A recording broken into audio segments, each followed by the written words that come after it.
পেশায় কি করছেন আপনি? এখন আমি মানে সে অর্থে তেমন কিছু করছেন না, হাউস ওয়াইফ। ওকে, ঠিক আছে। এই অনুষ্ঠানটা শুনেই কি আপনি এখানে এসেছেন জীবন গল্প বলার জন্য, নাকি কারোর দ্বারা অনুপ্রাণিত হয়েছেন, বা কি আসলে ঘটনাটা কি? অনেক আগে ভাবতাম যে শেয়ার করব, তখন আমি অনেক দূরে থাকতাম। আচ্ছা, এখন আমি ঢাকাতে আসছি, সে কারণে এই সুযোগটা নিয়েছেন নাকি? সুযোগ। তারপরেও অনেক সময় মনের মধ্যে মানে দ্বিধাদ্বন্দ্ব হয় যে আসলে কি বলা উচিত কিনা, যেহেতু এটা আমার ব্যক্তিগত জীবন, হ্যাঁ, পরিবারের। আচ্ছা, তো তারপরে আপনি কেন বলতে আগ্রহী হলেন শেষ পর্যন্ত? আমি যেটা দ্বারা ক্ষতিগ্রস্ত হয়েছি, আমার মতো অনেকেই আছে বা অনেকেই প্রতারণা হয়, কিন্তু তারা যেটা মানে অগাধ বিশ্বাস, সেই বিশ্বাস থেকে হয়তো তারা বুঝতেও পারে না যে আমি প্রতারিত হচ্ছি কিনা। আচ্ছা আচ্ছা, তো সেই জায়গাটি থেকে আপনি মানুষকে সচেতন করার জন্য আজকে এখানে এসেছেন, তাই তো? আমার বাড়ি হচ্ছে যশোর জেলার একদম প্রপারে, টাউনেই, সদর জেলার। গ্রামের পরিবেশ হয়তো একটু আধটু ছিল, কিন্তু শহরের মতো করেই আমি বড় হয়েছি। কিন্তু যে মানে পরিবারে জন্ম করছি, আমরা হচ্ছে 2 ভাই, আমি এক বোন, আমি সবার ছোট। জি। বাবা কি করতেন? আমার বাবা বিজনেসম্যান ছিলেন। আচ্ছা। বড় ভাই যখন মানে বড় ভাইয়া কি জিনিস সেটাও আমি বুঝি না, যেটা আমার ভাই আমার থেকেও 10 বছর থেকে, আমাকে যখন 4 বছর বয়স, তখন সবাই যখন মানে স্কুলে যেত, আমি হয়তো তাদের পিছ ধরে স্কুলে চলে যেতাম। আমাকে ভর্তি তখনও করে নাই। আচ্ছা, ওকে। তখন আমার 4 বছর বয়স। তো তাদের সাথে যেতাম, কিন্তু এত হেলদি ছিলাম, হাঁটতে পারতাম না, সবাই কোলে করে নিয়ে যেত। আচ্ছা। তো সেখানে সবার ওই যে পড়া শুনে শুনে মুখস্থ, আমি হচ্ছে ক্লাসে দেখা গেল পড়া বলতে আমি সব বলে দিতাম। আচ্ছা। তখন টিচাররা মানে মাকে ডেকে পাঠালেন যে আপনার বাচ্চা তো সব কিছুই পারে, ভর্তি করে দেন। শুরু হলো, কিন্তু সেটা আমার শিক্ষা জীবন শুরু হলো মাদ্রাসা দিয়েই। তো মাদ্রাসায় পড়া শুরু করলাম 4 বছর থেকেই। এভাবেই ক্লাস 5-এ যশোর জেলার একটা বৃত্তি ছিল, সেই বৃত্তিও পেলাম। আচ্ছা। এবং মাদ্রাসা বোর্ডে হচ্ছে আরেকটা বৃত্তি হতো। আচ্ছা। তখনও আমি ট্যালেন্ট পুলে 3rd হই। বাহ, তো ভালো স্টুডেন্ট ছিলেন বোঝা যাচ্ছে। হ্যাঁ, আমি বরাবরই ভালো ছিলাম। 8-এ পড়ি, তখন থেকে আমার বাবা মানে কিছুটা অসুস্থ ছিলেন। আচ্ছা। বিজনেস করতেন, এবং তখন তো অনেক দূরে দূরে যেতেন, সিলেটে যেতেন, চিটাগাং, ইন্ডিয়া, তো মোটর পার্টসের ব্যবসা ছিলেন। জি। তো সেখানে অনেকবার হচ্ছে ডাকাতি হয়, এরকম ডাকাতি অনেকবার হয়েছে। তাকে অজ্ঞান করে দেওয়া হয়েছে, মানে বিভিন্ন পয়জন বা এরকম টাকার শোগে এক প্রকাশে মানে অসুস্থই হয়ে পড়ে। আপনার বাবা? আমার বাবা। ওকে। তখনও সেই ওই সময় 99 সালে মানে আমি সবাই যাও একটু বুঝতো, আমি একটু মানে পড়াশোনাটাই ওইটাই ভালো বুঝতাম, আর কিছু আমার মধ্যে বাড়তি কিছু আমার মধ্যে ছিল না। আচ্ছা। বাবা অসুস্থ, আমাদের তখন থেকেই মানে আর্থিকভাবে ক্রাইসিস তৈরি হয়, শুরু হয়। পরে যখন ক্লাস 9-এ উঠলাম, তখন হচ্ছে হঠাৎ আমার বাবার মানে কি হয়েছে সেটাই ডাক্তার হচ্ছে বুঝতে পারে নাই। শেষ অবধি হচ্ছে তার মানে বিজনেস থেকে সমস্যা হওয়ার পরে যে এখন গাড়িতে করে আসে, ইঞ্জিনে কাছে বসছিলেন, যে গরম ভাপে তার পায়ে একটা ফুসকা উঠছিল। আচ্ছা। সেই ফুসকা থেকে এই পর্যন্ত মানে গ্যাংগ্রিন জাতীয় কি হয় না, খিঁচুনি হয়, এবং একটু মনে করেন পচে যাওয়ার মতো অবস্থা হয় এই হাঁটু পর্যন্ত। আচ্ছা আচ্ছা। কি ডায়াবেটিস ছিল কিনা ওনার? ডায়াবেটিসটা তো তখনও আমরা বুঝি না। ওকে ওকে। ডাক্তারও, এবং আমরা সবসময় দেখাইছি তাকে ভালো ডাক্তার, এবং সিএমএস এর লেফটেন্যান্ট কর্নেল এরকম যারা আছেন ভালো, তারাও ওষুধ দিয়েই যাচ্ছেন, কিন্তু কোনোভাবেই তো শরীরের ঘাও সারছে না, পার এটাও সারছে না। আচ্ছা। এক প্রকার যখন মানে প্রচুর খিঁচুনি শুরু হলো, ডাক্তার বলল যে আমার সব ট্রিটমেন্ট শেষ, এখন আপনারা একটাই পরীক্ষা করে দেখতে পারেন যে ডায়াবেটিস তার আছে কিনা। সব ট্রিটমেন্ট শেষ হওয়ার পরে? হ্যাঁ। এটা কেমন ডাক্তার হলো আমি ঠিক বুঝলাম না। ওকে। যখন ডায়াবেটিস তাকে চেক আপ করাতে নিয়ে যাওয়া হলো, তখন তার ডায়াবেটিস ধরা পড়ল 40। 40? জি। বুঝতেই পারছেন ট্রিটমেন্ট কি হয়েছে। হ্যাঁ, বা ট্রিটমেন্ট কেন কাজে লাগেনি আসলে। হ্যাঁ, 40 যখন ধরা পড়ছেন, তখন তার একটা কিডনি অলরেডি শেষ। তখন হাসপাতালে ভর্তি করা হলো যশোরেই। তারা বলল যে আমরা পারবো ওই মুহূর্তে। একদিন রাখার পরে বললেন যে এই মুহূর্তে যদি রুগী না নিয়ে যাওয়া হয় বারডেমে তাহলে এই রুগী আজকের মধ্যে বাঁচানো আর সম্ভব না, কারণ আমাদের সাপোর্ট দেওয়ার মতো কোনো মেশিন নাই। আচ্ছা, তো আত্মীয় স্বজন যারাই বড় বড় আছেন সবার কাছে পরামর্শ নেওয়া হলো। জি। সবাই তখন হচ্ছে আর্থিকভাবে হয়তো ভেবেছিল যে সাহায্য করতে হবে, এজন্য কেউ আসলে পাশে থাকেনি। হ্যাঁ, নিয়ে আসলে বারডেমে টানা 2 মাস পা হচ্ছে অপারেশন করা হলো, শুধু হাড়টা বাকি ছিল, তার মাংস ছিল না, উরুর থেকে মাংস কেটে তার পায়ে লাগানো হয়েছিল। ওহো। পিত্তথলিতে পাথর ছিল, সেটা অপারেশন করা হলো, কিন্তু কিডনি একটা তো নষ্ট হয়ে গেল, আরেকটাও অর্ধেক যাওয়া অবস্থা। ডায়াবেটিস তো কিডনিটা আর মানে অপসারণ করা যায় না। তারপরও মনে সান্ত্বনা দেওয়ার জন্য ইন্ডিয়ায় নিয়ে যাওয়া হলো, পরে ফেরত। তার 1 বছর পরেই আমার আব্বু মারা গেলেন। ওকে ওকে। তখন ক্লাস 10-এ পড়ি আমি, ঝামেলার কারণে ক্লাস 9-এ আমি কোনো ক্লাসই করতে পারি না, স্কুলে যেতেও পারি না, সবাই ফ্যামিলির ঢাকাতে, আমাকে খালার বাসায় রেখে যাওয়া হলো। তারপরে যখন আব্বু মারা গেলেন, এরপরে হচ্ছে আমার আম্মু হচ্ছে মানসিকভাবে একটু ভেঙে পড়েন এবং সেও প্রচুর অসুস্থ হয়ে যায়। যাক, সেটা হচ্ছে আমাকে এখন মানে শুরু হলো যে আমাকে বিয়ে দিতে হবে। আমার আম্মু শরীরের অবস্থা ভালো না, সে যে কোনো সময় মারা যেতে পারে। তাও আমি তো ক্লাস 9-এ সায়েন্স নিয়েছিলাম, তো আমার 8 অবধি আমাকে টিচার দেয় না বাড়িতে। আমার আম্মাও পড়ে গেছেন, আব্বু পড়ালেখাটা একটু দেখতেন। আমার জন্য বিয়ে দেবেন, বাট আমার জন্য সেরকম পারফেক্ট ছেলে যে খুঁজতে হবে সেটা তারা করে নাই। আমার যে টিচার ছিলেন সে আমাকে, আমার বোধ হয় যে সে কিছুটা মানে পছন্দ করতেন আমাকে। সে জানিয়েছিলেন আমার খালুকে যে হ্যাঁ আমি পছন্দ করি। তারপরে তার সাথেই আমাকে বিয়ে দেওয়া হলো। আমি ক্লাস 10-এ পড়ি, আর সে হচ্ছে মাস্টার্সের পড়েন। পরীক্ষা দিলাম SSC, দেওয়ার পরে আমাকে তার সাথেই বিয়ে দেওয়া হলো। বিয়েটা কিভাবে হলো? ঘরোয়া আনুষ্ঠানিক, মানে তাদের বাড়ি থেকে কিছু লোক আসলেন, আমাদের বাড়ির এই আমাদের ফ্যামিলি এলাকার লোক। কি করতো ওই সময়টাতে?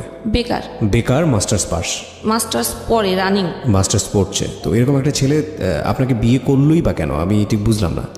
আত্মীয় সম্পর্ক ছিল না, সে আমার টিচার ছিলেন। ওকে। হ্যাঁ, আমার বাসায় আমাকে পড়াতে আসতেন, প্রাইভেট টিউটর ছিল। সেই প্রস্তাব দিয়েছিল? জি। অদ্ভুত। এই বিয়েটার পেছনের মূল কারণটা আসলে কি ছিল, কি বলবো আমরা? আচ্ছা, আমাদের যশোর শহরে বাড়ি। হ্যাঁ। যশোরের থেকে যারা আঞ্চলিক অঞ্চলে থাকে তারা হয়তো ভাবে যে যশোর শহরে যারা থাকে তারা অনেক বড় লোক। আচ্ছা। আমাদের থেকে তারা একটু নিচে বলতে তাদের ফ্যামিলিতে কেউ শিক্ষিত নাই, সেই শুধুমাত্র মানে শিক্ষিত। হয়তো ভেবেছিল যে এক বাবার এক মেয়ে, বাবা বিজনেস করতেন, অনেক কিছু রেখে গেছে, পাবো কিছু, সেটাই আশা করে হয়তো সে মানে বিয়েটা করেছে। আচ্ছা। কারণ সে আমার চেহারাও খুব ভালো দেখে নাই, যে জন্য যে আমি মানে ছোট থেকেই এই পর্যন্ত দাখিল পর্যন্ত মাদ্রাসায় আমি বোরখা পরতাম। তার সামনে পড়তে বসলেও আমি ক্লাস 6-এর থেকে বোরখা পরতাম, এবং আমি আর কোনো ছেলে মানুষের ওইভাবে মুখ মানে দেখতো না, বাড়ির থেকে বেরোতামও না। এবং যখন টিচারের সামনে পড়তে বসতাম, প্রাইভেট টিউটারের সামনে, সেখানেও বোরখা পরে মুখ ঢেকেই পড়তে বসতাম। আচ্ছা। সবাতে সে আমার শুধু হয়তো চোখটাই দেখতে পেত। আচ্ছা। তার মনের ধারণাতে যে আমি অনেক সুন্দরী, সেই হিসেবে হয়তো সে কখনো দেখেইনি বিয়ের আগে? আমাকে দিয়ে দেখে নাই, আগে চেহারা দেখে নাই। আচ্ছা আচ্ছা। এবং আমার ফ্যামিলিতে আমার মা হচ্ছে খুবই মনে করেন যে ইসলামী মাইন্ডের, রক্ষণশীল মহিলা যেটাকে বলে। আমাদের বাড়িতে আগে থেকেও টিভি ছিল না, এখন অবধি পর্যন্ত টিভি আমাদের বাড়িতে ঢোকে নাই। তার ধারণা টিভি দেখলে খারাপ হয়ে যায়। ওকে ওকে। এবং গান টানও সে শোনা পছন্দ করে না। যাই হোক, আমি যখন ক্লাস 5-এ পড়ি, আমার বড় ভাই তখন ঢাকাতে চলে আসছেন। আচ্ছা। সে চলে আসছিলেন, তার কোনো খোঁজ খবর নেই। পরে আমি যখন ক্লাস 8-এ পড়ি তখন জানতে পেরেছিলাম যে ভাইয়া বিয়ে করছে ঢাকাতে। ফ্যামিলি চলতো কিভাবে তাহলে? যে বাবার বিজনেস, আর আমার আম্মা ঘরে টিউশনই করতেন, এইটা দিয়েই সংসার চলতো। জি। ওকে। এর মাঝখানে আপনার বিয়ে হয়ে গেল? হ্যাঁ, আমার ক্লাস। এবং আপনার মতামত নেওয়ারও প্রয়োজন মনে করেন না? আমি অনেকবার নিষেধ করেছিলাম, মানে সে আমার স্যার, ঠিক আছে, সে পড়াশোনায় ভালো স্টুডেন্ট, সেটাও ঠিক আছে, কিন্তু আমার তো বিয়ের বয়স হয় নাই। আচ্ছা। এবং আমি বরাবরই যখন ভালো স্টুডেন্ট, তখন আমার হয়তো একটা স্বপ্ন ছিল যে আমি ভালো কিছু করব, ভালো কিছু হব। ওকে। কিন্তু সে আমি কত বলেছি। সালে এটা মনে আছে প্রথম এই যে ঘটনাটা ঘটলো বিয়ের? আমার বিয়ে হয়েছে 2005 সালে বিয়ে হলো। এরপরে প্রথম অবস্থায় তো সবারই খুব ভালো যায়, সে ম্যাচেই থাকতেন। আচ্ছা, তো সপ্তাহে একদিন আমাদের বাসাতে আসতেন। ওকে। পরে কলেজে ভর্তি হতে হবে, তার কোনো মতামত নাই যে আমি কোন কলেজে ভর্তি হব, মানে কোথায় হব, তার কোনোই মতামত নেই। আমার আম্মা বারবার তাকে বলছিলেন যে কোথায় ভর্তি করবো, ভালো কলেজ, কোনো মতামত কেউ দিতে পারলো না। না, কিন্তু বিয়ের আগে তো আপনাকে সে দেখেনি, বিয়ের পরে সে দেখলো, দেখার পরে তো একটা ব্যাপার থাকে যে সে কি হতাশ হলো নাকি খুশি হলো, প্রতিক্রিয়াটা কি ছিল? সেই তো আগে জানিয়েছিল যে না, আমি তাকে পছন্দ করি, আচ্ছা আমি তাকে বিয়ে করতে চাই। আচ্ছা আমার জন্য আর অন্য কোথাও বা দ্বিতীয় কোনো ছেলেও দেখা হয় নাই। আচ্ছা। তো বিয়ের পরে এখন মতামত না দেওয়ার পরে একেবারে যখন মানে ভর্তির লাস্ট পর্যায়ে আর কোথাও মানে নাই, তখন একটা নাম করা না, আবার একেবারেও খুব ভালো না, একদম মানে সিরিয়ালের শেষের দিকে একটা কলেজের আমাকে ভর্তি করা হলো। সেটা কম্বাইন্ড কলেজ। এতদিন পড়েছিলাম হচ্ছে মহিলা মাদ্রাসাতে, ওকে মাদ্রাসায় আলিমেই আবার ভর্তি করতে চাইছিলেন, কিন্তু আমি জোর জবরদস্তি করেই বলছিলাম যে না, আমি এবার কলেজে পড়বো। কলেজে ভর্তি হলাম অবশেষে, জি। যশোর কলেজ, যেটা ছেলে মেয়ে একসাথে। এর আগে তো এতদিন পরে আসছি, মহিলা মাদ্রাসা ছিল। কলেজে দিয়ে আসতেন সকালবেলা, আচ্ছা ক্লাস করতাম, কিন্তু সে কোথায় বসে থাকতো কি চলে যেত এটা তো আমি কখনো খেয়াল করতাম না। আচ্ছা। বসে থাকতো, যেহেতু ছেলে মেয়ে কলেজ, একসাথে ক্লাস করতে গেলে সবার সাথে কথা বলতেই হয়, ওইটা সে দূরের থেকে অনেক সময় থেকে ফলো করতো। আচ্ছা। বাসায় যখন সে আসার সময়ও নিয়ে আসতো সাথে করে, ক্লাস শেষ হয়ে গেলে 5 মিনিট যদি কলেজ থেকে বেরোতে দেরি হতো, বাসায় এসে বলতো যে আমি ছেলেদের সাথে কথা বলি, 5 মিনিট পরে কেন বেরোলাম, ভিতরে তাহলে কি করতেছিলাম, সন্দেহ করতো। সন্দেহ। আমি কিন্তু ছোট যখন, আসলে বিয়ের আগে কি বিয়ে কি জিনিস আমি সেটাই কিন্তু বুঝতাম না। আচ্ছা। বিয়ের পরে একদিনের জন্য আমাকে শ্বশুরবাড়িতে নিয়ে যাওয়া হলো। আমি কি বুঝি না যে শ্বশুরবাড়িও তখনও কি, আমি যে আমার শাড়ি গেট আপ খুলে সন্ধ্যার সময় ছেলে পেলে অনেকে দেখলাম যে দড়ি লাফ খেলছে, আমিও কিন্তু সবার সাথে দড়ি লাফ খেলছি। ওকে ওকে। তখন গ্রামের মানুষ তো ধারণা কত কিছুই তো বলে, যে বিয়ে করে আসছে, দেখছো কিরকম মেয়ে বিয়ে করছে। কলেজে তো এই সমস্যা শুরু হলো, সমস্যা একটু একটু করে, যে আমি সন্দেহ, স্যারেরা শিক্ষক মিলনায়তন ছিল, কোনো কিছুর টিচারদের কাছে পড়ালেখার জন্য দরকার হতেই পারে, জি। স্যারেদের কাছে গেলেও সে দূরের থেকে তো দেখছেই, কিন্তু সেটা আমি ফলো করতাম না। বাসায় গেলে বলতে এটা করছো আজকে, ওইটা করছো আজকে। টিচারদের কাছে তোমার এত কি, এটা আপনাকে জিজ্ঞেস করতে আপনার হাজবেন্ড? আচ্ছা। অফ টাইম, ক্লাসের যখন অফ টাইম থাকে সবাই তো কমন রুমে যায়, কেউ ক্যারাম বোর্ড খেলে, অনেক কিছুই করে। আমি তো কোনো খেলাও পারতাম না, তাও খেলতাম, সেটাও করা যাবে না। শুরু হলো মানে মানসিক একটা খারাপ লাগতো যে বিয়ে দিল আমাকে, আমি মানে পড়াশোনা করব, আমি সায়েন্সে পড়ি, সায়েন্সে পড়তে গেলে তো আমাকে সেইভাবে পড়তে হবে, এবং নতুন করে আমাকে আর টিচার দেয় নাই, সেই আমাকে পড়াচ্ছে। আচ্ছা। তো আগে যখন টিচার ছিলেন 9-10-এ, তখন একটা বিষয় না বুঝলে সেটাকে খুব ভালোভাবে বোঝাতেন। রাইট। এখন যখন হচ্ছে বউ হয়েছি, তো আমি একটা বিষয় বুঝতে গেলে তোমার মাথায় এইগুলো এখন ঢুকবে না, তুমি এখন বোঝো না, মানে স্বাভাবিক জিনিস বোঝো না। এখন কলেজে যে নতুন নতুন ছেলে পাইছো, এখন আর পড়ালেখা মাথায়, তখন আর আমাকে অত ভালো করে পড়া বোঝাতো না, ফেলে দিত বই খাতা, মানে উচ্চতর গণিত করতে গেলে ওটা একটু হার্ড ছিল, মানে বই খাতা চেলে ফেলে দিত। আচ্ছা। তো আমি আর আগ্রহ করে আর যেতাম না। পরে আবার বলতো যে তোমার যদি পড়ার ইচ্ছাই থাকতো, আমি বই খাতা ফেলে দিলে কি হবে, ওই বইটা আবার করে এনে আবার আসতো তুমি আমার কাছে শিখতে। মানে সবকিছুতেই আপনার দোষ? হ্যাঁ, বলে যে আমাদেরও এরকম স্যারেরা অনেক এরকম করছে আমাদের সাথে, তারপরেও আমাদের শেখার আগ্রহ ছিল দেখে আমরা স্যারদের কাছ থেকে জোর করেই শিখছি। এদিকে আমার আম্মা এখন বলা শুরু করলেন যে তোমার এত খরচ, আমি তোমাকে বিয়ে দিয়ে দিছি, এত খরচ তো আমি টানতে পারবো না। মানে তখন কি আপনি মায়ের বাসাতেই থাকতেন নাকি? হ্যাঁ, আমাকে মায়ের নিয়ে বাসাতেই যায়, থাকতেন। মায়ের বাসাতে। তখন তুলে নেয়নি? না। আচ্ছা।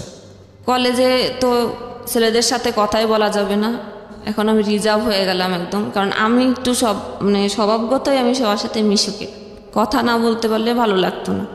পড়াশোনায় আর ওইভাবে মন বসতো না। এই মানসিক প্রেশারে কলেজে যে আমি পড়া দিতে পারতাম না। জি। তখন আরও খারাপ লাগতো, স্যারেরা আরও বলতো যে তুমি এরকম কেন মানে হয়ে যাচ্ছ, কিছুই পারতেছো না, মানে ফলাফল কি, মানে ভালোটাও নাই, একেবারেই লো হয়ে যাচ্ছে। আর তোমার রেজাল্ট এসএসসিতে এত ভালো না যে আমি 1 পয়েন্টের জন্য A+ হয় না, তখন A+ও অনেক টাফ ছিল, এখনকার মতো অ্যাভেলেবেল A+ ছিল না। তো পড়ালেখা আর হলো না ওই সময়। এখন বলে যে কলেজ ট্রান্সফার করতে হবে। কলেজ ট্রান্সফার কেন? ওই যে ছেলে মেয়ে একসাথে কলেজ, ও এখন কোনো মহিলা কলেজে ট্রান্সফার করতে হবে। আম্মুই পাশতে বলতেছে যে ও আমাকে ঠিক মতো পড়ায় না, এখন আমাকে টিচারও দিতে পারতেছে না ভালোভাবে, এখন খরচ চালাতে পারতেছে না, এখন আমি কি করব?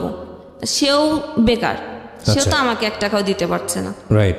আমি আর করার কিছু নাই। আমি তখন কি বললাম, আমি তাকে বললাম তাহলে কি করব, তাহলে তোমাদের বাড়িতে নিয়ে যাওয়া লাগবে। এখন যদি আমাকে কলেজ ট্রান্সফার করবে তাও যশোরে না, তার বাড়ির ওদিকে।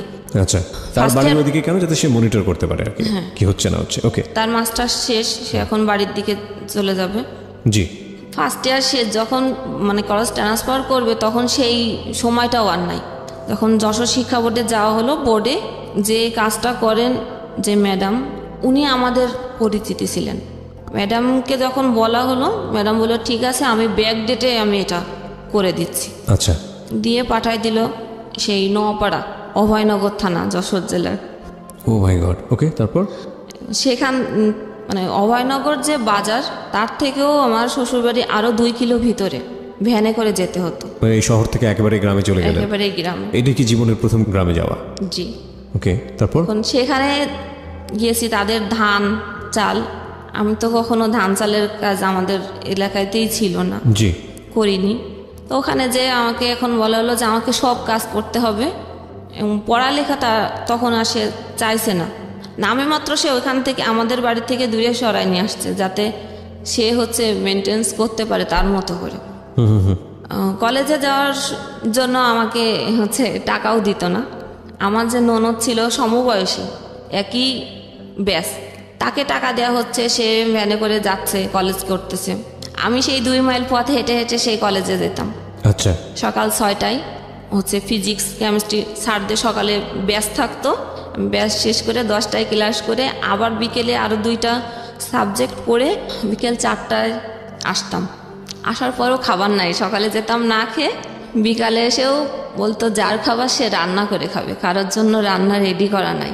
ও কি করতো?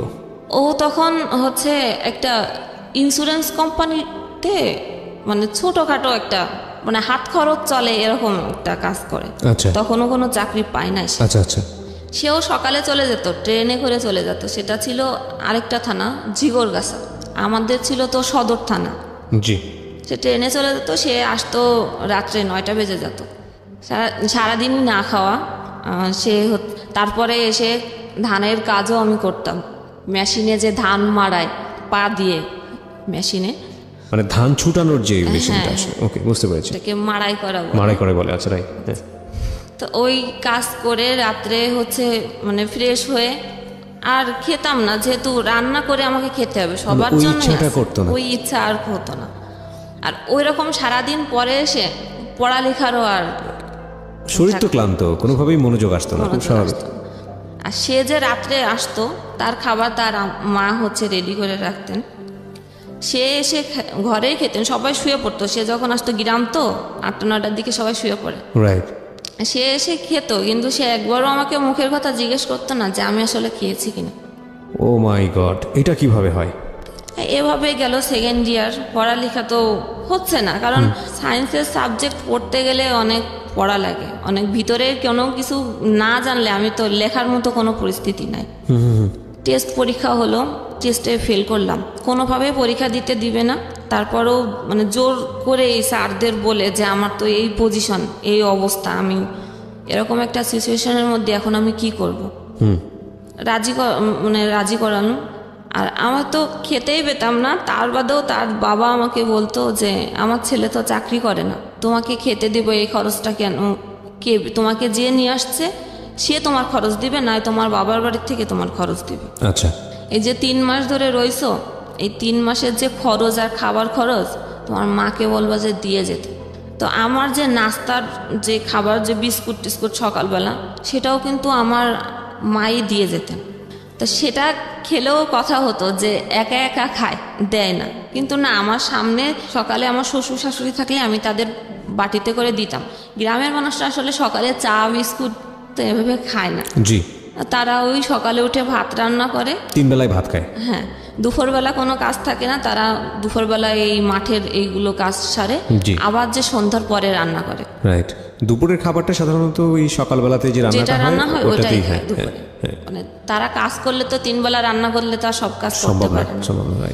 এখন এইগুলো সেও আর কিছু বলতো না যে তারা এরকম করতেছে আমার সাথে। কাজ তো করাই, প্লাস হচ্ছে আমার এত ঘায়ে খেতে খেতে এক সময় হয়তো উত্তর দেওয়া একটু একটু শুরু করতাম। এর আগে আমি এত কথা বলতাম না, যে যা বলে যাচ্ছে মুখ বুঝে আসে, একটু একটু করে রিপ্লাই আসা শুরু করলো। যখন রিপ্লাই করলাম তো একদিন আমার শাশুড়ি আমার ননদ মিলে আমাকে অনেক মারলো। সেইখানেও তার কোনো কথা ছিল না। সে যখন আসলো রাত্রে, তখন বলল যে তুমি কেন কথা বললে, তুমি কথা বলছো দেখেই পরিস্থিতি এরকম হয়েছে, তোমার কথা বলার কোনো দরকার ছিল না, তুমি বউ, তোমার গলা কেন উঠবে। তারপরে পরীক্ষা দিলাম, টেস্টে তো ফেল করলাম। পরীক্ষা, ইন্টার পরীক্ষাও হচ্ছে গিয়ে দিতে গেলাম তাদের বাড়ি থেকেই না খেয়ে। ফিজিক্স পরীক্ষা ছিল যেদিন, আমি হচ্ছে 3 দিন না খাওয়া। আচ্ছা। বোর্ড পরীক্ষা। আচ্ছা। তো পরীক্ষার হলে যাওয়ার পরে প্রশ্ন হাতে নিয়ে আমার আর সেন্স ছিল না। ওহো। আমি লিখবো কি, মানে অ্যাটেন্ড হয়েছে আর পরীক্ষায় দিনে পরের পরীক্ষা দেওয়ার পরে তো ফেলই আসছে। মানে ফিজিক্স আর কেমিস্ট্রিতে আমার ফেল আসছে, সব সাবজেক্টেই হয়েছে মানে ভালো না, 3 পয়েন্ট পাস কোনো রকম, 45 করে মার্ক। তার মানে আপনি ফাইনালি এসএসসি পরীক্ষায় ফেল করলেন, তাই কি?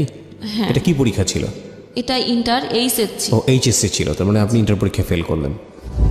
আমরা বিরতি নেব, আর একটা প্রিয় শ্রোতা, ছোট্ট একটা বিরতি। গল্পটা কিন্তু কেবল শুরু হয়েছে, হ্যাঁ, এবং ঘাত প্রতিঘাত আছে, বিভিন্ন বাঁক আছে। এই বাঁকের দাঁড়ায় কোথায় গিয়ে সেটা আসলে অচিন্তনীয়। এবং সবসময় আমরা যে কথাটা বলি, জীবন নাটকের চেয়েও নাটকীয়। ফেল করলেন আপনি এইচএসসি পরীক্ষায়। যখন পরীক্ষা শেষ হয়ে গেল তখন তো আমার তাদের কথা মতো আমাকে তো বাড়ি চলে আসতে হবে, মানে বাবার বাড়ি। যেদিন আসবো মানে আমাকে একবারে দিয়ে যাচ্ছে। কেন? মানে আপনাকে নিয়ে আমাকে বলে নাই যে আমাকে দিয়ে যাচ্ছে সে একবারে। মানে তাদের বাড়িতে আমাকে নিয়ে বিভিন্ন অশান্তি, এবং তার মা এটা বলেছিল যে আমার মেয়ে যতদিন বিয়ে না হবে, আমার যে সমবয়সী যে মানে ননদ ছিলেন, ততদিন আমি ওই বাড়িতে আসতে পারবো না। ওকে। আমি থাকতে পারবো না। মানে আপনার ননদের বিয়ে হওয়ার পরে আপনার যেতে হবে ওখানে? যেতে হবে। এটা তো আমার শাশুড়ি তো আমাকে সবসময় বলতেন যে তোমাকে আমাদের পছন্দ না, যে পছন্দ করছে তুমি তার সাথে সবকিছু বুঝে নি। ওকে ওকে। তারপর তা যেদিন মানে গোছানো হয়ে গেছে, তো আমি যদিও আমার সাথে এরকম করতো, তাও আমি একটু কেন যেন ভালো না, আমার অনেক মানে আগে ভালোবাসি না এভাবে, কিন্তু এখন একটু টান হয়েছে। আমি তাকে ছাড়া মানে কোথাও যেতে চেতাম না। শাশুড়িকে না, আমার হাজবেন্ডকে ছাড়া। ওকে। এখন আমাকে দিয়ে আসবে, আমি তাকে বারবার বলতেছি যে আমি যশোরে, মানে সে অফিসে যাবে, আমাকে মানে যশোর স্টেশনে ড্রপ দিয়ে নামাই দিবে, কিন্তু সে ওই ট্রেনে চলে যাবে মানে ঝিগরগাছা। আচ্ছা। আমি বলেছি যে না, আমি এভাবে যাব না, আমাকে নিয়ে গেলে সাথে করেই আমার বাড়িতে নিয়ে যেতে হবে। আর আমি তো জানি না যে আমি যে কয়দিন থাকি তুমি হচ্ছে মানে ঝিগরগাছা থেকে যশোর কাছে, যশোর থুয়ে তারপরে অভয়নগর, তা আমাদের এখানে মানে কিছুদিন থাকো, তারপর আবার একবারে চলে যাব। সে কোনোভাবে মানে রাজি হচ্ছে না যে আমাদের বাড়িতে সে যাবে না, ইভেন সে আমাকেও দিয়ে আসতে যাবে না, সে স্টেশনে আমাকে নামাই দিবে। আচ্ছা। তা আমি তখন একটু জেদ করেই বসলাম যে তাহলে আমি দরজায় যে তালা লাগাবে, আমি তালাটা দিব না, তালা আমার হাতে, তালা আর যাবে। তখন মানে সে আমাকে মানে মারে, মারলে আমি রাগের শেষে তালাটা আমি চেলে দিছিলাম, ছুঁড়ে দেওয়ার পরে তালাটা যে তার কপালে লাগে। কপালে লাগলে এখান থেকে মনে করেন ব্লাড বেরোতে থাকে, ব্লাড বের হয়। এখানে একটু ব্লাড বের তো সে তো বাড়ির মানে পরিস্থিতি তো গ্রামের, মানে কারণ আশেপাশের বাড়িতে যারা আছে মানে সবাই চলে আসছে চিল্লাচিল্লিতে যে বউ মাথা ফেটে ফেলেছে। হ্যাঁ। আচ্ছা। পরিস্থিতি এতই খারাপ, তখন ফোন দিছে আমার বাড়ি থেকে আমার আম্মাকে যে আপনার মেয়েকে এসে নিয়ে যান, আমি আপনার মেয়েকে দিয়ে আসতেও পারবো না, কিছু করতে পারবো না। তা আমার আম্মার তখন নাকি অনেক জ্বর ছিল, সে আসতে পারে না। বলছে যে আমার তো ওঠার মতো পরিস্থিতি নাই, তাহলে তুমি বাজারে নিয়ে যে একটু বাসেই উঠাই দাও। আচ্ছা। বলছে যে না, আমি সেটাও পারবো না, আপনাকে এইখানে এসে নিয়ে যাওয়া লাগবে। তারপরে হচ্ছে মানে কি বলবো, আমার তো তখন কথা ওইভাবে বেরোতে আছে। তার বোন, তার মা, আশেপাশের লোকজন, মানে সবাই মনে করেন আমাকে একেবারে তুলাধোনা যেটাকে বলে। আমি তখন হচ্ছে যখন বেশি কথা বলা শুরু করলাম, তখন আমি বোরখা পরা ছিলাম, বোরখার যে ইস্কাফের ওড়না, তখন সে আমাকে ওই ওড়না দিয়ে গাছের সাথে বেঁধে রাখলো। আপনার হাজব্যান্ড? হ্যাঁ। এরপরে আমার এত মানে সিরিয়াস অবস্থা শুরু করলো, আমার মা আসতে ওই অসুস্থ অবস্থায় বাধ্য হলো। তা আমার আম্মা এসে একটা কথাও সে বলে নাই যে কি হয়েছে বা কেন হলো, কি জন্য হলো, সে কোনো কথাই বলে নাই। আমার ব্যাগ গোছানো ছিল, এসে আমার আম্মাও ব্যাগটা নিয়ে বলতেছে যে চল। আর কিছুই তাকে মানে তাকেও বলে নাই তার, কিন্তু তারা তো সেই চিল্লাচিল্লি করতেছে, আমার মা কোনো কথা বলতে চায় নাই। তো যাওয়ার সময় তাহলে বলতেছে যে আমার বাড়ির থেকেই মানে ফার্নিচার দিয়েছিল, জি, ওই তোষক বালিশ এইগুলো চেলে ফেলে ফেলাই দিচ্ছে যে এইগুলোও নিয়ে যান, কিছুই লাগবে না। ওকে। আমার কোনো কথা না বলে শুধু বই খাতাগুলো বস্তার মধ্যে ভরে নিয়ে চলে আসলেন। এরপরে আসি যশোরে, আমার সাথে টোটাল আর 7 মাস কোনো যোগাযোগ নেই। ইন দ্য মিন টাইম কি মা আপনাকে জিজ্ঞেস করেছে যে কি হয়েছে কিনা বা কোনো সমস্যা? হ্যাঁ, জিজ্ঞেস করছে যে এরকম কথা কাটাকাটি হয়েছে, বা আমি তাকে সাথে নিয়ে আসতে চাইছি, আসতে চাই না দেখে আমি তালাটা আসলে ওকে মারার উদ্দেশ্য দিই নাই, আমি রাগ করে দিয়েছিলাম যে কপালে লেগে গেছে। বাড়ি আসলাম, কোনো যোগাযোগ নাই। এর মধ্যে হচ্ছে সে হচ্ছে ঝিগরগাছাতে শুনলাম বাসা নিছে। আচ্ছা। ফার্নিচার যেগুলো আমার বাড়ি থেকে দেওয়া হয়েছিল ওইগুলোই সে নিয়ে যে ঝিগরগাছাতে বাসা নিয়ে সে একা একা ওইখানে থেকেই অফিস করে। আমার তো হচ্ছে রেজাল্ট বেরোলো, তো বললাম ফেল। এরপরে তো আমাকে আবার পড়া শুরু করতে হবে। কলেজ তো সেই দূরেই পড়ে গেল, এখন আবার কলেজ কাছে হচ্ছে না। হ্যাঁ, এখন তাদের বাড়িতে তো আর থাকার পরিস্থিতি নাই, এখন আমাকে দেওয়া হলো কলেজের হোস্টেলে। ওখানে থেকে পড়া শুরু করলাম আবার, কিন্তু তাও হচ্ছে পড়ায় আর মন বসতো না। সবসময় মাথায় এগুলোই কাজ করতো যে কেন হলো, আর এগুলো তো হওয়ার মানে চিন্তা করেননি আপনার না, লাইফে? কারণ আমি যে পরিবেশ থেকে বড় হয়ে পর্যন্ত আসছি, এরকম কোনো হওয়ার তো কোনো মানে আশাও করা যায় না। আর তাকে তো দিয়েছে শুধু সে শিক্ষিত, এটা দেখেই তার সাথে আমার বিয়ে দিছে। তারপরে পড়া শুরু করলাম, পড়ায় যখন মন বসতো না, তখন আমার এই অবস্থা, খোঁজ নিত না টোটাল। তখন আমার আম্মা হচ্ছে ওই যে বললাম যে একটু হুজুরি মন মানসিকতা, তো সে একজন হুজুরকে দেখাইছিলেন যে আমার মেয়ের তো এরকম সংসারের এই অবস্থা, তা কোনো ব্যবস্থা করা যায় কিনা। তো তারা দেখে দেখে বললেন যে এটা তার শ্বশুর বাড়ির থেকে এরকম জাদুটোনা করে না, এরকম কিছু করছে, এই কারণে তার রাখবে না দেখে এগুলো করছে যাতে সংসার না হয়। ঠিক আছে, পড়লাম। এখন হোস্টেল থেকে বাইরে বেরোলেই ওদের এলাকার লোকজন যখন দেখতো, তখনই হচ্ছে এই ফোন দিয়ে রাস্তায় করে বেড়াচ্ছে, কিন্তু কিছুই করতাম না। পরীক্ষা দিলাম, তার মধ্যে আমি তার সাথে এই সময়টাতে কোনো যোগাযোগ নেই হাজবেন্ডের সঙ্গে? যোগাযোগ নাই, যখন বাড়িতে থাকাকালীন যোগাযোগ নেই। যখন হোস্টেলে দেওয়া হলো, তারপরে আমি আমার রুমে যে মেয়ে ছিল তার কাছ থেকে ফোন নিয়ে আমি তার সাথে যোগাযোগ করেছিলাম। যোগাযোগ করে আমি যোগাযোগটা কেন করলেন? কেন জানি মনে পড়তেছিল, মানে ওকে খুব মিস করছিলেন। হ্যাঁ। ওকে। 7 মাস পর? 7 মাস পর। সে কিন্তু কখনো যোগাযোগ করে নাই, তখন কিন্তু আমাদের বাড়িতে ফোন আছে, আমার ভাইয়ের ফোন আছে। রাইট। তো এই 7টা মাস জীবনের কি মনে হচ্ছিল, মানে সবচেয়ে কঠিন সময় ওইখানে? না, কঠিন মনে হতো না, এই জন্য যখন আমি মনে করতাম তখন আমার ওই কষ্টের স্মৃতিগুলো সামনে যখন ভেসে উঠতো, তখন ভাবতাম যে না থাক, ও আমার সাথে এটা করছে, আমি কেন ফোন দিব। এটা ভেবে ভেবেই 7 মাস পার হয়ে গেছে যে আমি আর ফোন দিব না, দেখি তার আমাকে দরকার কিনা। ওকে। তারপরে আমি যোগাযোগ করে একদিন ঝিগরগাছায় যাই, সে যে বাসা নিয়ে থাকে ওই বাসাতেই, তখন ছিল রোজার সময়। ওকে। তো আমি বরাবরই কখনো রোজা ভাঙি না, সবসময় রোজা রাখি আমি পুরোটাই। সেও রোজা রাখে, কিন্তু নামাজ পড়ে না, একক তো রোজা রাখে। তো ইফতারি আনছে, বলছে যে আমাকে দেখে বলতেছে তুমি ভাইবো না যে তুমি আসতো দেখে আমি মানে এত ইফতারি আনছি, আমি বরাবরই আমার নিজের জন্যই এতটুকুই আনি। জিনিসটা আমার খারাপ লাগছিল যে আমি এটা তো আনছে, আমি হয়তো ভাবছি যে আমার জন্য আনছে, এটা তো বলার দরকার ছিল না, তাহলে আমি কিছুই বুঝতাম না। এটা যখন আমাকে বলছে তখন আমার একটু খারাপ লাগছে যে আমি এত মাস পরে আসলাম, তার ইফতারি নিয়ে কমান্ড এটা। তারপরে আমার বাড়ি থেকে জানতো না যে আমি তার কাছে আসছি, কারণ বাড়ির থেকে সম্পূর্ণই নিষেধ ছিল যে তার সাথে যোগাযোগ না করার। যখন হোস্টেল থেকে বাসায় ফোন দিল যে ও কি বাড়িতে গেছে, তখন তো বললো যে না বাড়িতে আসে নাই। তখন আইডিয়া করলো যে ওর ওখানে যেতে পারি, তাছাড়া তো আর কোথাও যাওয়ার জায়গা নেই। আমার ভাইয়া তাকে হচ্ছে গিয়ে ফোন দিয়ে তাকে অনেক মানে রাপই করে যে আমার বোনকে না বলে কেন নিয়ে গেছিস, দিয়ে যা। পরে সে আমাকে ওই স্টেশনেই নামাই দিল, সে আর দিয়ে আসলো না। আবার গেলাম বাড়ি। এই যোগাযোগ হওয়ার পরে আমি তার সাথে তাকে এবার দেখার জন্য আকুল হয়ে থাকতাম বাড়িতে বসে, যে না আমি ওর কাছে যাবই। এই যাওয়াটা কতদিন পরে? 7 মাস 7 মাস পরে।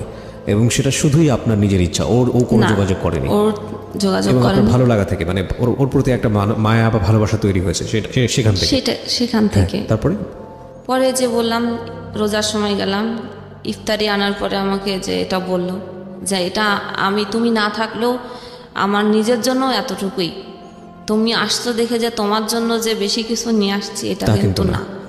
ওটা শোনার পরে আমার একটু মানে মনের আঘাতই লেগেছিল যে আমি 7 মাস পরে আসছি, তার ভিতরে কোনো খুশি বা কি। এগুলো তো বলার দরকার নাই, তাই না? সাধারণ মানুষকে আপ্যায়ন করলেও তো যেভাবে করা উচিত, সেখানে এই ধরনের কথা বলা উচিত। আমার কথা হলো যে তুমি যদি আমার জন্য নাও এনে থাকতা তাও তো এটা বলার দরকার ছিল না। তারপরে আমার বাড়ি থেকে জানতো না, আমি তার না জানাই চুরি করে আসছিলাম তার কাছে, কারণ আমার বাড়ির থেকে নিষেধ ছিল। আবার বাড়িতে গেলাম, তারপর ওইখান থেকে আবার হোস্টেলে চলে যাওয়া হলো। হোস্টেলে ওইভাবেই স্বাভাবিক চলতেছিল। এখন তার সাথে টুকটাক মানে কথা হয়, ওই রুমমেটের মোবাইলে ফোন করে, ওইখান থেকেই মানে কথা বলি। ওই সময়টাতে কি বলছিলেন, মানে আবার নতুন করে একসাথে সংসার শুরু করবেন? হ্যাঁ, তার মধ্যে যে তার কথা হলো যে বাবা মাই হচ্ছে আমাদের দুইজনের মধ্যে বড় ফ্যাক্ট। তোমার মাও একটা ফ্যাক্ট আর আমার মা বাবাও একটা ফ্যাক্ট। আমরা তো দুইজনের জায়গা থেকে ঠিকই আছি। আর আমি তোমার সাথে যা কিছু করেছি আমার বাবা মায়ের জন্য আমি তোমাকে কিছু করতে পারি নাই, কারণ তাদেরকে অখুশি করব কিভাবে। এ কারণে আমি সবসময় নীরবতা পালন করতাম, ভাবতাম যে হয়তো এটাও হতে পারে। তারপরে হচ্ছে সে চাকরি পেল ইউনিয়ন পরিষদ সচিব। আচ্ছা। সেখানে তার প্রথম পোস্টিং হলো যশোরের মনিরামপুর থানা। আচ্ছা। সেখানে সে বাসা নিল, আমি তো হোস্টেলেই আছি। আমাকে বলল যে এরকম আমি বাসা নিচ্ছি, আমার বাসায় এসে দেখে যেও। আচ্ছা ঠিক আছে, একদিন যাব। আমাকে ঠিকানা দিল যে এরকম। তো একদিন সকাল বেলায় আমি মানে বৃহস্পতিবার হলে সবাই বাড়ি চলে যেত, তা আমিও বৃহস্পতিবার বাড়ির নাম বলে আমি রওনা দিয়েছি অভয়নগর থেকে। ওইখান থেকে ভিতরের থেকে মনিরামপুর যাওয়ার মানে কাছে। আমি ভোরবেলা যে হাজির হলাম, সেই ঠিকানা মতো নক করলাম, দেখলাম সে ঘুমের থেকে উঠছে। তো বললো যে আসতো তো থাকতে বলছে। আমি একবারেই থেকে গেছি যে আমি আপনি একটা সুযোগ চাচ্ছিলেন যে কোনোভাবে ওর সঙ্গে থাকা। যেহেতু আমার বাড়ি থেকে যে বারবার বলতেছে যে তোমার খরচ, পড়ালেখার খরচ তো কে বেয়ার করবে, এমন সে চাকরি পাইছে, তাকে বলো। থাকলাম সেইখানে। সেই যে মানে আমাকে আনার আগে যে ফোনে যেই কথা যে যতটুকু ভালো হবে যে আমরা আবার এক হবো, বা যেই ভালো যে আমাদের আমরাই ঠিক আছি, বাবা মার ফ্যাক্ট ছিল, কোনো সমস্যা না। থাকলাম সেই পুরনো এগুলো আবার নতুন করে আবার শুরু হলো। এর মধ্যে আমার তো ইন্টার পরীক্ষা সেকেন্ড টাইম দিব। সেকেন্ড টাইম আমি আমার মতোই পড়েছি, তার কাছে হেল্প নিই নাই। ওই যা আগে পড়া ছিল সেটা নিজে পড়েছি। ওইখান পড়ার পরে আমি পরীক্ষা ওইখান থেকেই আমি ওই অভয়নগর যে পরীক্ষা দিতাম। 2টা পরীক্ষা দিয়ে ওখানে থাকলাম। সেই একই অবস্থা, টর্চার, মারধর। তারপরে একদিন আমাকে কি মনে হলো যে শবে বরাত, যে চলো শবে বরাতে একা নামাজ পড়বা, তোমাকে দিয়ে আসি যশোরে হচ্ছে খুব ভালোভাবে এত মিষ্টি করে যে দিয়ে আসলো আমাকে। আমের সময় ছিল, আম টাম কিনে দিল। ওই যে দেওয়ার পরে আর কোনো যোগাযোগ নেই। আমাকে বললো যে তুমি হচ্ছে সুজির বরফি বানাও, আমি সন্ধ্যার সময় আসবো। সেই সন্ধ্যা আর হয় নাই, সে আর আসলো না। তাকে ফোন করা হলো, যে কোনোভাবেই বললো যে না আমি যাব না তোমাদের বাড়িতে, গেলে তোমার মা এসেই বলে আমি যাব না, তুমি এখানেই থাকো, আমার বাসায় আসার দরকার নেই। সে বলছে, সে সকালে দিয়ে আসছে। ওইটা বলার পরে আমি ওই সময় বলার পরে আমি তখনই আবার বাসে উঠে চলে গেছি এখানে। সে অফিস থেকে ফিরে এসে দেখে আমি বাসায়। কি ব্যাপার, তোমার না বললাম যে তুমি আসবা না এখানে, তোমার রেখে আসলাম, তুমি কেন আসলে? এই আবার শুরু হলো। তারপরে আমার মাকে একদিন ডেকে নিয়ে আসলো, আমার মাও এসে আমাকে নিয়ে যেতে পারে নাই, আমি যাই নাই। তারপরে হচ্ছে আমি মানে এমন সিচুয়েশন তৈরি করলো যে আমি একাই মানে চলে গেলাম বাড়িতে। যাওয়ার পরেও আমার আম্মু দেখলো যে না আমি মানসিকভাবেই মানে খুব তখন হচ্ছে আমার খাওয়া দাওয়া বন্ধ হয়ে গেল, গলায় খুব ব্যথা। কি হয়েছে, ডাক্তারের কাছে নিয়ে গেল। ডাক্তার বলল যে গলায় ইনফেকশন হয়েছে, ওষুধ দিল, কিছুতেই যায় না, পানি ছাড়া আর কিছুই খেতে পারি না। এত অবস্থাই হলো। তাকে বারবার বলা হলো, সে আসলোও না, দেখতেও আসলো না, খোঁজও নিল না। না নেওয়ার পরে এখন অবস্থা করুণের দিকে যাওয়ার পরে আমার কাকা হচ্ছে আসলেন, সে একটা হুজুরির কাছে নিয়ে গেলেন। নেওয়ার পরে ওইখানে অনেক টাকা পয়সা নিছে। নেওয়ার পরে উনি ওইখানে দেখে টেকে আয়না ভারণ দেয়। দেখে উনি বললেন যে আমার শ্বশুর বাড়ির থেকে আমাকে গলায় বান মারা হয়েছে, যে আমি যাতে মানে মারা যায়। কি বললো এটা? ওই কবিরাজ। আচ্ছা, এখন এই বানটা কে মেরেছে? আমার শ্বশুর বাড়ি, শাশুড়ি, ননদ, আমার হাজবেন্ড, মানে সবাই বলছে যে সবাই একসাথে কাজটা করছে। আর ও হচ্ছে সংসার করতে চায় না, ওর হচ্ছে গিয়ে অনেক কিছু নেওয়ার আশা ছিল, ও সেটা পায় নাই দেখে ও আমার সাথে এরকম আচরণ করছে। এটা ওই কবিরাজ বলল। এটা আমার মার মনে হচ্ছে খুব ভালোভাবে ধরলো, মানে বিশ্বাস হলো যে না তাহলে এটাই, ওষুধ যখন কাজ করতেছে না তাহলে মনে হয় এরকম। তার ওইখান থেকে ওই লাগাতার এই জিনিস নিয়ে আসে, পানি পড়া, দোয়া লিখে দেয়, সেগুলো কি বলে যে পাখির গোস্ত কি এইসব তো বলে, ওগুলো তো আর আনতে পারবো না, তাহলে আপনিই দেন। এই একবারই 5,000, 6,000, 7,000-এর নিচে নিতেন না তিনি। আচ্ছা, এভাবে আমার ট্রিটমেন্ট 1 বছর করছে। তারপরে বলল যে আপনার মেয়ে মেন্টালিভাবে ভালো নাই, আর ও যেতে চাইলো, আর আপনার ওইখানে যেতে দিয়েন না। এখন যখন মানে একটু বলতাম যে আমি যাব ওইখানে, আমি কেন আমার সাথে এটা করলো, আমি এটা শুনবই করব, আমি ওইখানে যাবই, তখন ওই যে বলছে যে আর যেতে দিয়েন না। আমি যখন জোর করলাম তখন আমাকে বাড়ি থেকে শিকল দিয়ে বেঁধে রাখা হলো, আমাকে যেতে দিবে না, কোনোভাবে যদি আমি চলে যাই। এই কারণে এরকম তার কাছ থেকে ট্রিটমেন্ট করতে হতে 1 লাখ টাকা খরচ করছে আমার মা। এই তাবিজ যে রিসে গেল, রেজাল্ট বেরোলো, গড়ে মিলে হচ্ছে বি গ্রেড, মানে 3 এরকম। A- আর হলো না, A- এক্সপেক্ট করেছিলাম যে হতে পারে, তারপরে হলো না। এরপরে হচ্ছে ফ্যামিলির থেকে বলল যে তোমার তো এখানে আর যাওয়া যাবে না, তুমি হচ্ছে গিয়ে ডিভোর্স করে দাও।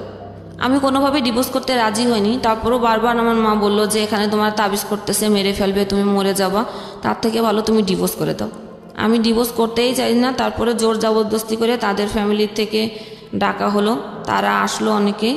আর আমার ছোট ভাই চাকরি করতেন একটা পত্রিকাতে, সেইখানেও হচ্ছে সবাইকে ডেকে তাদের কোনো কথা বলার স্কোপ দেওয়া হলো না। ডাইরেক্টই আমাদের বাড়ি থেকে কথা যে আমরা আর মেয়ে দিব না, সব কিছু রেডি করা আছে, কাগজপত্র, সিগনেচার হয়ে যাক। তো হয়ে গেল, আমি আমার মতে করে ফেললাম।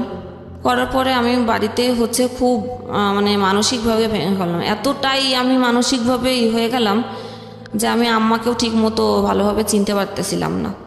এরপরে নিয়ে যাওয়া হলো যে মানসিকভাবে যখন চিনতে পারতেছি না, কাউকে ভালো মতো কথা বলতে পারতেছি না, ডাক্তারের কাছে মানে মেন্টালি যে ডাক্তার থাকে, পাবনার ডাক্তার, যেটা হেমায়তপুর থেকে আসতেন যশোরে, সেখানে দেখানো হলো।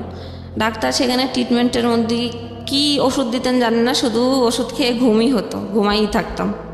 তারপরে আস্তে আস্তে যখন ঘুমের ওষুধটাও এক প্রকার, একশো সময় মনে হতো যে এটা না খেলে আমার ঘুম হচ্ছে না, ওটা নেশার মতো হয়ে গেলো। তখন আমি আমার নিজের থেকে আমি এটা বাদ দেওয়ার চেষ্টা করলাম, কিন্তু আমি বাদ দেওয়ার চেষ্টা করলে আমার মানে বাসার থেকে জোর করে খাওয়াই দেওয়া হতো যে না ও ঘুমায় থাকো।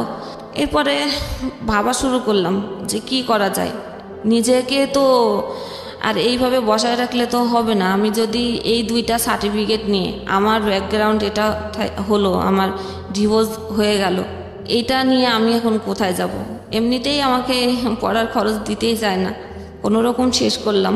যেখানে এক্সপেক্ট ছিল যে ইন্টার শেষ করে আমি মেডিকেলে একটা চান্স নিব, যেহেতু আমার বান্ধবীরা সবাই হচ্ছে মেডিকেলে চান্স পেয়েছে, সেখানে ফার্স্ট টাইম ওরা চান্স পেয়েছে, আমি সেকেন্ড টাইম ওদের পিছে পড়ে গেলাম, সে তো আমি হয়তো পাবো, কিন্তু রেজাল্ট ভালো না থাকার কারণে আমার আর সেটা সুযোগ হলো না। তখন ভর্তি পরীক্ষার জন্য ট্রাই করা শুরু করলাম, আর নিজেকে এন্টারটেনমেন্ট দেওয়ার জন্য বাড়িতে তো টিভি ছিল না, ওখানে যশোরে শুধু FM শোনা যেত 2টা স্টেশন। এন্টারটেনমেন্টের জন্য আমি রেড FM শুনতাম, ওকে, গান শুনতাম। আমার ফ্যামিলির থেকে তো এটা নিষিদ্ধ ছিল, অনেক হেডফোন কেটে কেটে ফেলে দেওয়া হয়েছে। আমি এমন একটা অ্যাডিক্টেড হয়ে গেছিলাম FM এর প্রতি যে আমি ঘুমাইতেও এই কানে সবসময় থাক। আলটিমেটলি আমার জগন্নাথ ভার্সিটিতে চান্স হলো, কিন্তু বাড়ির থেকে কোনোভাবে আমাকে দিল না ভর্তি করে। আচ্ছা, না দেওয়ার পরে আমি কবিরাজি ট্রিটমেন্ট চলছে এদিকে? হ্যাঁ, চলছে। এগুলোর প্রতি আমি বিরক্ত ছিলাম, কিন্তু উপায় ছিল না। যেহেতু পানি খাবো, সেই পানির মধ্যে হয়তো মিশাই দিয়ে রাখতো। আচ্ছা, খাবারের মধ্যে। এটার মূল কারণটা কি ছিল? যে আমাকে যে কিছু একটা করা হয়েছে উল্টাপাল্টা, সে কারণে তোমাকে হচ্ছে। আর আমি এত কিছু আমার সাথে করার পরেও আমি তার প্রতি অ্যাডিক্টেড কেন? আমি বারবার কেন তার কাছে ছুটে যাই? তোমরা তো চাচ্ছিলে এক হতে, আলটিমেটলি ও চাচ্ছিল না নাকি তুমি চাচ্ছিলে শুধু? তার কথা হলো যে সে কেন ডিভোর্স দিবে, সে কখনোই মুখ থেকে এটা বলবে না, তাহলে তো তার অনেক টাকা দেওয়া লাগবে। তুমি ডিভোর্স দিয়েছো? তারা আসছিল, কিন্তু আমাদের ইসের থেকে তাদের কোনো স্কোপ দেওয়া হয় নাই। আচ্ছা আচ্ছা, না দেওয়ার কারণে মিউচুয়াল যে সামনাসামনি। আমার প্রশ্নটা হচ্ছে যে আকর্ষণীয় জায়গাটা কি শুধু তোমার জায়গাটা থেকে ছিল নাকি তারও ছিল? তুমি যে তার কাছে বারবার যাচ্ছ? না, আমারই ছিল, একদম সলো তোমারই একতরফা। এই কারণে তোমার ফ্যামিলি ট্রিটমেন্ট করাচ্ছে, কবিরাজি ট্রিটমেন্ট, তোমার কিছু একটা করেছে যে কারণে তোমার এই আজকে অবস্থা। ওকে, হ্যাঁ বলো। আমি সবসময় এক্সপেক্ট করতাম যে আমার মা আমাকে অনেক ভালোবাসবে, তার কাছ থেকে আমি অনেক আদর স্নেহ পাবো, তার কাছ থেকে আমি মানসিকভাবে ইন্সপায়ার হব সে আমাকে। কিন্তু আমার মায়ের কাছ থেকে আমি এটা কোনোভাবেই পেতাম না। তখন আমার মধ্যে আরও অন্যরকম কাজ করা শুরু করলো। আমার লাইফে এত কিছু হয়ে গেল, এখন তো আমি আরও বেশি এক্সপেক্ট করি যে আমাকে বেশি আদর করবে, বেশি কিছু দিবে, কিন্তু আমি সেটা আর পাচ্ছি না তার কাছ। আম্মুই তো আমাকে বারবার বললো যে এরকম পরিস্থিতি থেকে বেরোনো, তুমি ডিভোর্স দিয়ে দাও। এখন এই পরিস্থিতি যশোর দক্ষিণবঙ্গের আমাদের এখানে বড় মাইকেল মধুসূদন বিশ্ববিদ্যালয় কলেজ, সেখানে চান্স পেলাম কেমিস্ট্রিতে। এদিকে ডাক্তার যখন পাবনার ডাক্তার দেখাইছিলেন, উনি বলছিলেন যে তুমি আর মাথায় ব্রেনটে চাপ নিবা না, আর কোনো পড়াশোনা টোটালি বিরত থাকো, পড়াশোনা এখন আর করো না। কিন্তু আমি পড়ালেখার জন্য নিজেকে তৈরি করতেছি যে না, আমাকে এর মধ্য থেকে বেরোতে হবে, তাই আমাকে পড়তে হবে। সে যে কলেজে পড়তো আমি ওই কলেজেই ভর্তি হয়েছি। মানে আপনার এক্স হাজবেন্ড যে কলেজে পড়তো? যেই কলেজে সে এতদিন পড়ালেখা করেছে, আচ্ছা, আমি সেই কলেজেই ভর্তি হলাম। তো কলেজে আমি যেতে পারতাম না। আমি তখন এরপরে আমাকে ফোন দিছে ফার্স্ট ইয়ারেই থাকতে, ওই ফোন নম্বরটা ছিল। এমন কোনো জায়গা নেই যে আমার ফোন নম্বরটা সে ছড়ায় নাই, এমন কোনো লোক নাই যে আমাকে আমি নতুন কলেজে, আমি কলেজের ফার্স্ট গেট থেকে ঢুকলে পিছন থেকে ব্যাক সাউন্ড শুনতাম খারাপ, আজে বাজে কথা বলতো। হ্যাঁ, একসময় প্রথম গেট থেকে ঢোকাই বাদ দিয়ে দিলাম, পিছনের গেটের থেকে ঢুকতাম, পিছনের গেট থেকে ক্লাস করে বেরোয় যেতাম। টিউশনি শুরু করলাম, পড়তেছিলাম। এখন এদের কথার প্রেশার, বাড়ির প্রেশার, আর কলেজের বাইরে রোডে ঘাটে এত প্রেশার, এবং ফোনে মানুষের এত টর্চারিং, ফোন করে বলে যে আপনার রেট কত, এইগুলো বলতো ফোন করে করে। এইগুলো আর নিতে তখন দেখছি যে না, আমার পক্ষে একদম ভাইরাল করে দিচ্ছে আমাকে যে আমি একটা খারাপ মেয়ে। এইগুলোর প্রেশারে আমি একদম মানসিকভাবে আরও ভেঙে পড়ি, চলে আসলাম কলেজ ট্রান্সফার করে ঢাকাতে। এই চাপগুলো, সামাজিক এইসব চাপের কারণে? আচ্ছা, তখন সেকেন্ড ইয়ার শেষ করেই আমি মিরপুরে চলে আসি, বাংলা কলেজে ট্রান্সফার হয়ে।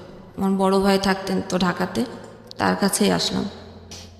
আসার পর একটা কিন্ডার গার্ডেনে ঢুকলাম। কিন্ডার গার্ডেনে আসলে বেতন কত তো জানেন, 1-2 হাজার টাকার বেশি দেয় না। ওখান থেকে 2টা টিউশনি, ইনকাম ছিল 4,000 মাসে। ভাইয়াকে দিতে হতো ঘর ভাড়া 2500, খাবারের জন্য 1500। সে আমাকে ফ্রি খাওয়াবে না, জি। আপন ভাই, বড় ভাই, আমার থেকে 10 বছর মানে সিনিয়র। ওকে। কদিন পরে শুরু হলো যে ভাবির দিক থেকে আমার জন্য খরচ বেশি হয়ে যায়, খাওয়াতে পারবে না, এখানে এটা করে কেন তোমার বোন, ওখানে ওটা। আমাকে ডিরেক্টলি বলে না, আমার ভাবির সাথে আমার কোনো তর্ক হয় না, কিন্তু ভাইয়ের সঙ্গে হচ্ছে। ভাইয়ের সাথে বলে। ভাই এবার ওইটা ফোন দিয়ে আম্মাকে বলে, আম্মা ফোন করে আমাকে, কথা ঘুরে আমার কাছে আসে। আচ্ছা আচ্ছা। আমার কথা হলো যে আমি তো অবুঝ না, আমি তো বুঝি, আমাকে বলো যে এটা এই সমস্যা, তুমি এটা এভাবে করো না, এটা এইভাবে করো, শেষ। এত ডাইভার্ট করে এসে কথা। এক সময় ভাবি একদিন দেখি কান্না করতেছে বিকেলবেলা। কি হয়েছে ভাবি তোমার? কিছুই বলে না। রাত্রে এসে মানে ভাইয়ার সাথে সেই গ্যাঞ্জাম। পরে আম্মু আমাকে ফোন দিয়ে বলে যে তুমি আলাদা হয়ে যাও। কেন, কি হলো? যে তোমাকে খাওয়াতে পারবে না, তোমার ভাইয়ের সংসারে অশান্তি হচ্ছে তোমার জন্য। আচ্ছা আচ্ছা। ঠিক আছে। আমাকে বই কেনার জন্য আমার খালাতো ভাই আমাকে টাকা দিয়েছিলেন 2000। তো আমি আর বই না কিনে ওই সময় হাঁড়ি পাতিল চাল টাল যা লাগে ওগুলো কিনে নিয়ে আসছি। ওইগুলো কিনে নিয়ে আসার পরে সে সন্ধ্যের সময় আসলো, রোজা, সেদিন সেকেন্ড রোজা। ভাইয়া সন্ধ্যের সময় আলাদা হয়ে গেলাম একদিন, সে একদিনে কোনো খোঁজ নিল না, তার রুমের সাথেই রুম, সে খোঁজ নিল না যে আমার বোন যে আলাদা হয়ে গেল, সে কি রান্না করলো, কি খেলো, কোনো কথা নেই। সন্ধ্যের সময় এসে বলতেছে যে আমাকে টাকা দে। আমি টাকা দিব মানে আমি টাকা কোথায় পাবো? সে আমাকে ওই টাকা চাওয়ার জন্য যে কথা বললাম, সে আমাকে এত মারলো। ছোট ভাই? আমার বড় ভাই, যে তার সাথে খায়। তো ঘরে আলনা ছিল, আলনা ভেঙে ওই কাঠ দিয়েই আমাকে মারলো।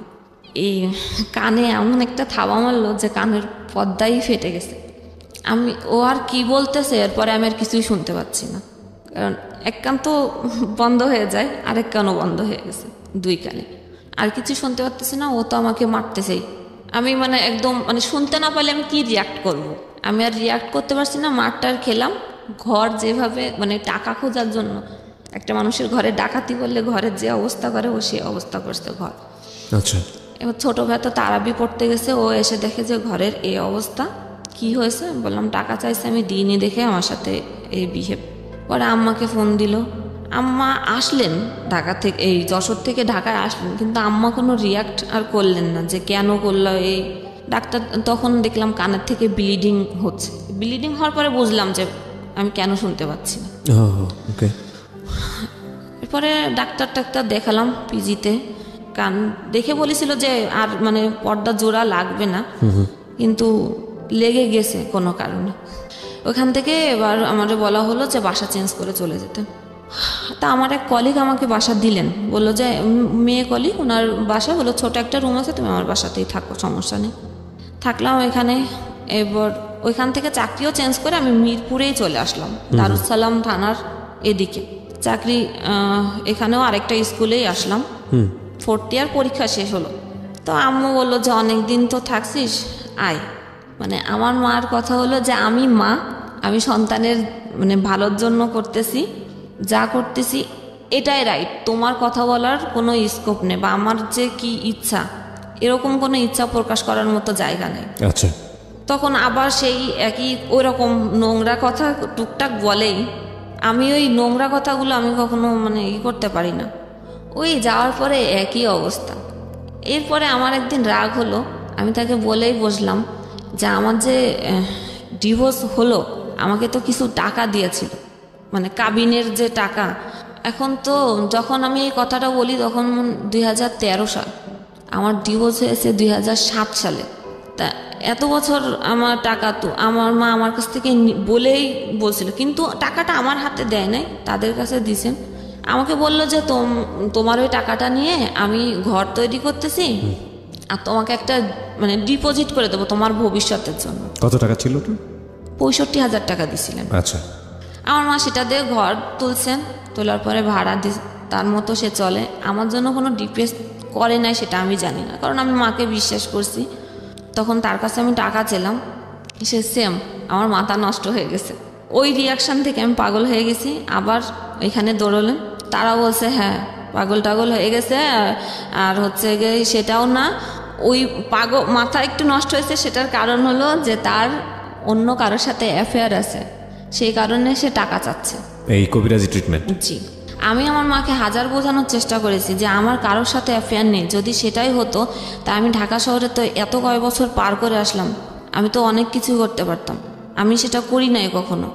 সে শুনলো না, এক প্রকার রাগ করেই আমি বলেছিলাম তাহলে আমার টাকাগুলো আমাকে ফিরাই দাও, এবং এই যে কত বছর আমাকে এই টাকাগুলো রাখছো সেটা লাভ সহই আমাকে দেওয়া লাগবে। এটা যখন বলার পরে সে কি করলো, আমার মাথা তো নষ্ট হয়ে গেছে, সে বাড়ি থেকে চলে গেল। আমার মা রাগ করে যে আমার বিভিন্ন আত্মীয় স্বজনের কাছে যে বলল, এবং কবিরাজের কাছে তো আগে গেছেই, বলেছে যে আপনাকে টাকার জন্য আপনার মেয়ে আপনাকে মেরেও ফেলতে পারে। আমার মার মনে ভয় ঢুকে গেল। ও মাথা যখন খারাপ হয়ে গেছে তখন মনে হয় সত্যি সত্যি হচ্ছে কি আমাকে মেরে ফেলতে পারে। সে আমার থেকে দূরে থাকে, রান্নাঘরে খায়। আমাকে কখনো একবারের জন্য আমার মা বলে না যে আমি তো খাচ্ছি, তুই তো এই ঘরে আসিস, আয় আমার সাথে মানে বসে খা। ভালো মন্দ রান্না হচ্ছে, পোলাও রান্না হচ্ছে, মাংস রান্না হচ্ছে, আমাকে কেউ বলে না একবার খেতে। ওর বলার স্টাইল অনেক বেশি হেসে হেসে বলে, এবং আমি খুব ভালোভাবে খেয়াল করছিলাম এটা এক একজনের ধরন। এই হাসিটা কি আসলেই হাসি? এই হাসিটা আসলে কান্না, অভিমান, কষ্ট, কিংবা যদি বলেন রাগ, দুঃখ, যাই বলি না কেন আসলে এক্সপ্লেইন হয় না, আপনারা নিজের জায়গা থেকে বুঝে নেবেন। হ্যাঁ বলেন তারপর। তো আমি সবসময় ভাবতাম যে মায়ের কাছ থেকে ভালোবাসা পাবো যেখানে, সেখানে আমার সাথে এরকম একটাবারও তার কি কখনো আমার জন্য ফিল হচ্ছে না, কষ্ট হচ্ছে না? আমার মার একটা কথা, আমি 50 টাকা তোমাকে দিতে পারবো না, তোমার কাজ তুমি করে নিয়ে তোমার জীবন, আমি কোথা থেকে দেব?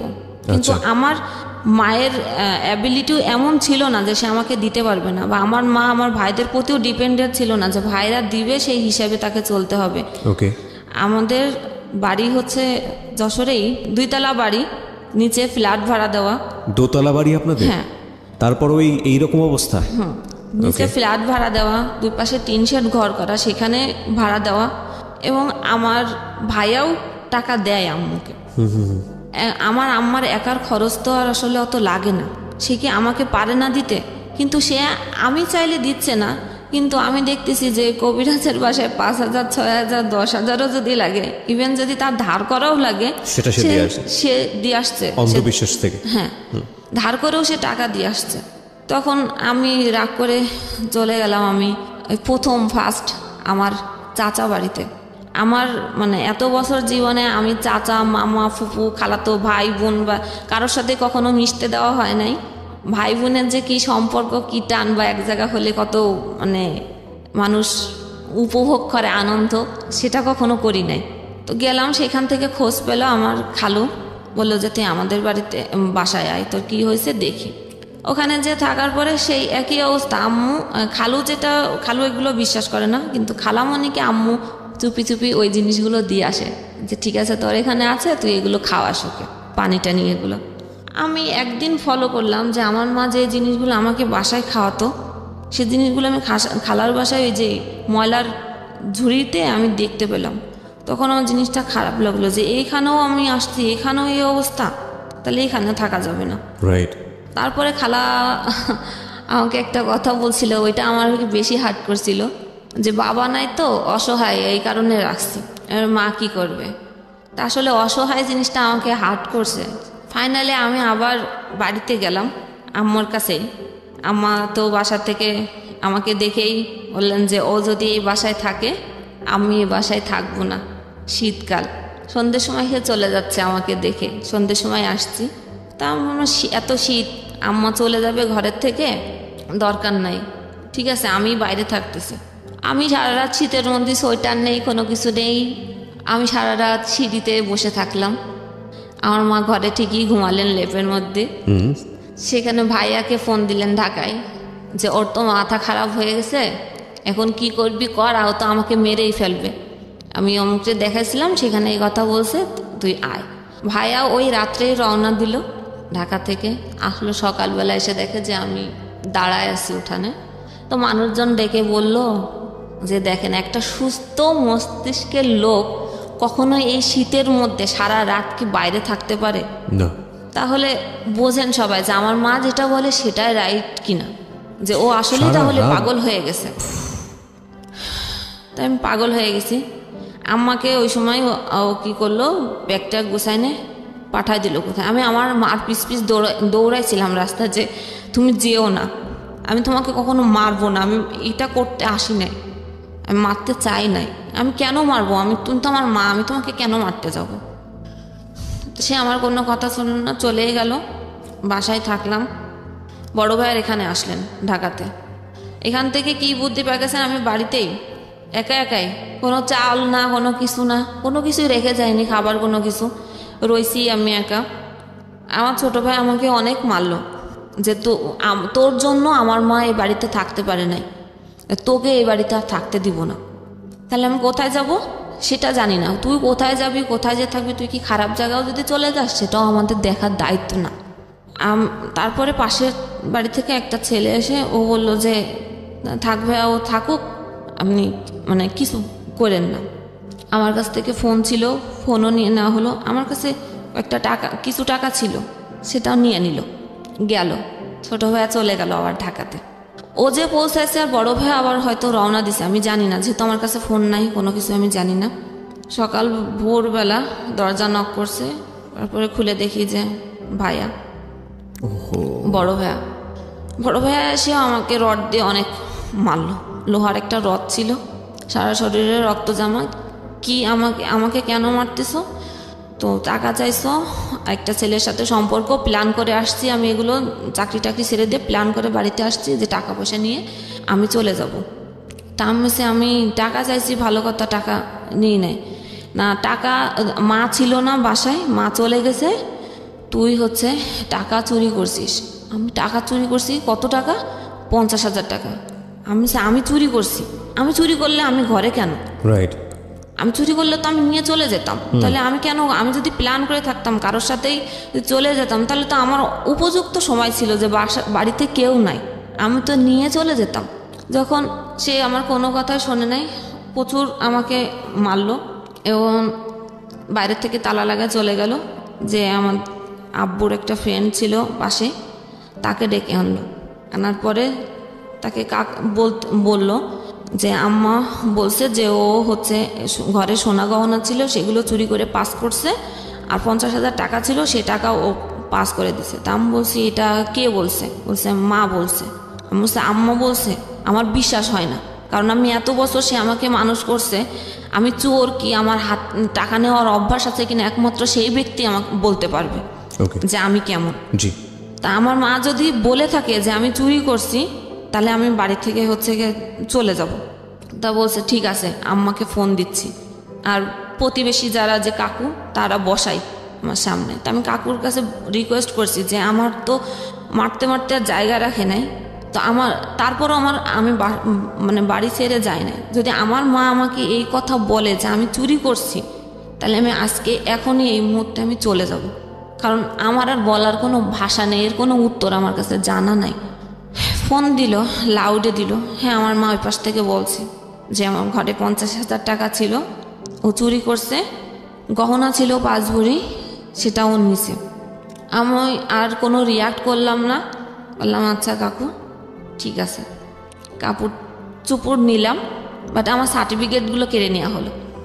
আমার ভাই আমার সার্টিফিকেটগুলো কেড়ে নিল, দিল না। আমি সার্টিফিকেটের জন্যই ওয়েট করতেছিলাম যে কখন দেয় ওটা। কোথাও যে করব কিছু করে, সেটার জন্য আমার সার্টিফিকেটের প্রয়োজন আছে। তারপরে বাড়িতে থাকতে দিল না, বের করে দিল ওই সময়। যে আমি আমার কাকু আমাকে নিয়ে গেলো যে আমার বাসায় থাক, দেখি তোর মাকে বোঝাতে পারি কিনা। রাইট। কাকুর বাসায় থাকলাম 14 দিন। আমার মা ঢাকা থেকে। এই ভাসমান জীবনের পরিণতি আসলে শেষ পর্যন্ত কোথায় গিয়ে দাঁড়ায়? হ্যাঁ, সে কাকুর বাসায় 14 দিন থাকার পরও আম্মু আর মানলো না, বললো যে ও থাকলে কোনোভাবে আমি বাড়িতে থাকবো না। তার অনেকভাবে বললো যে আপনার মেয়ে, এটা তো ছেলে না। নিজের মেয়ে? হ্যাঁ, ছেলে হলে একটা জায়গায় যে রাত কাটাতে পারছে, যে কোনো কাজ করতে, এটা তো আপনার মেয়ে, ও তো চাইলেও পারবে না কোথাও যে কাজ করতে, বা আপনি কেন এটা বুঝতেছেন না? তাই কোনো কথাই সে শুনলো না। যাক, আমি ঠিক করলাম তাহলে আমি কোথায় যাব। তো ব্যাগ ট্যাগ নিলাম। সেদিন ছিল, এই দিনটা মনে আছে যে 14 ফেব্রুয়ারি 2015 সাল। আমি সেই আগের যার সাথে আমার বিয়ে হয়েছিল, এক্স হাজব্যান্ড, জি, আমি তার অফিসে গেলাম। এতদিন পরে গেলাম। সেইখানে যাওয়ার পরে সে একটু না চেনার ভান করেছিল আমাকে দেখে। তারপরে ওইখানে যারা ছিল মানে অফিসে তো অনেক লোকই থাকে, সেখানে পরিস্থিতি সামাল করার জন্য সে মানে নর্মালি আমার সাথে কথা বলার পর আমি বললাম যে আসলে আমার বাড়ির পরিস্থিতি একটু খারাপ, এরকম অবস্থা, আমার আসলে যাওয়ার জায়গা নেই দেখে আমি লাস্ট অবধি এখানে আসছি, যে আমার কিছু থাকার ব্যবস্থা করা যায় কিনা। সে তখন তার কলিগের বাসায় আমাকে কিছুদিন রাখার পরে একটা এনজিওতে লোক নিচ্ছিলেন, সেখানে আমাকে পাঠানো মানে কলিগের বাসায় 1 মাস রাখার পরে একটা বাসা নিয়ে দেয়।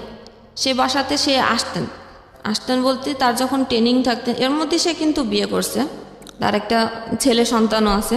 আচ্ছা, এটার পরেও আমি যখন মানে গেলাম, সে আমাকে ওই মুহূর্তে আমার মুখের সামনে সে আমাকে ফিরাই দেয় নাই। সে কলিগের বাসায় 1 মাস রাখার পরে বাসা নিছে। সে যখন খুলনাতে বিভিন্ন ট্রেনিংয়ে যেত তখন ওইখানে যে থাকা লাগতো, সেই সময়টা আসতো আমার বাসায় থাকতো। মানে আপনার সঙ্গে একটা হাজব্যান্ড ওয়াইফ সম্পর্ক সেই সময়টাতে ছিল। সে যেখানে রাখছে সব জায়গায় তার ওয়াইফ পরিচয় দিয়ে রাখছে, এবং অফিসে যখন গিয়েছি সে কিন্তু বলে নাই, যে সে যখন পরিচয় করাই দিছে আমার ওয়াইফ, হ্যাঁ আমার ওয়াইফ। 3 মাস পরেই ওই এনজিও চাকরির জন্য আমাকে পাঠায়। সেখানে যখন ভাইবা দিতে যাই, ওই ভাইবাতে ছিল একজন আপু, যে আমাদের এক বাড়ির পরেই তার বাড়ি। সে কিছুটা মানে একটু শুনছিল যেহেতু এলাকায়, তো সে বলছে তুমি ওনার ওয়াইফ, আমরা তো ওনাদের সাথে অনেক বছর কাজ করি, সেটা তো আমি জানি না।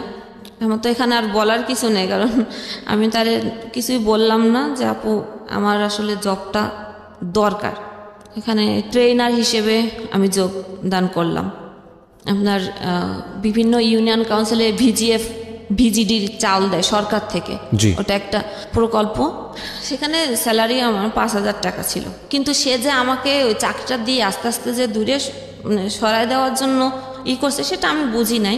ওই কয় মাস সে আমাকে খরচ টরচ দিছে, বাসা ভাড়া দিছে, খাবার খরচ মানে সবই দিছে। এইটুকুই বা করে কে? হ্যাঁ, তাই না? না করলেও তো পারতো। রাইট।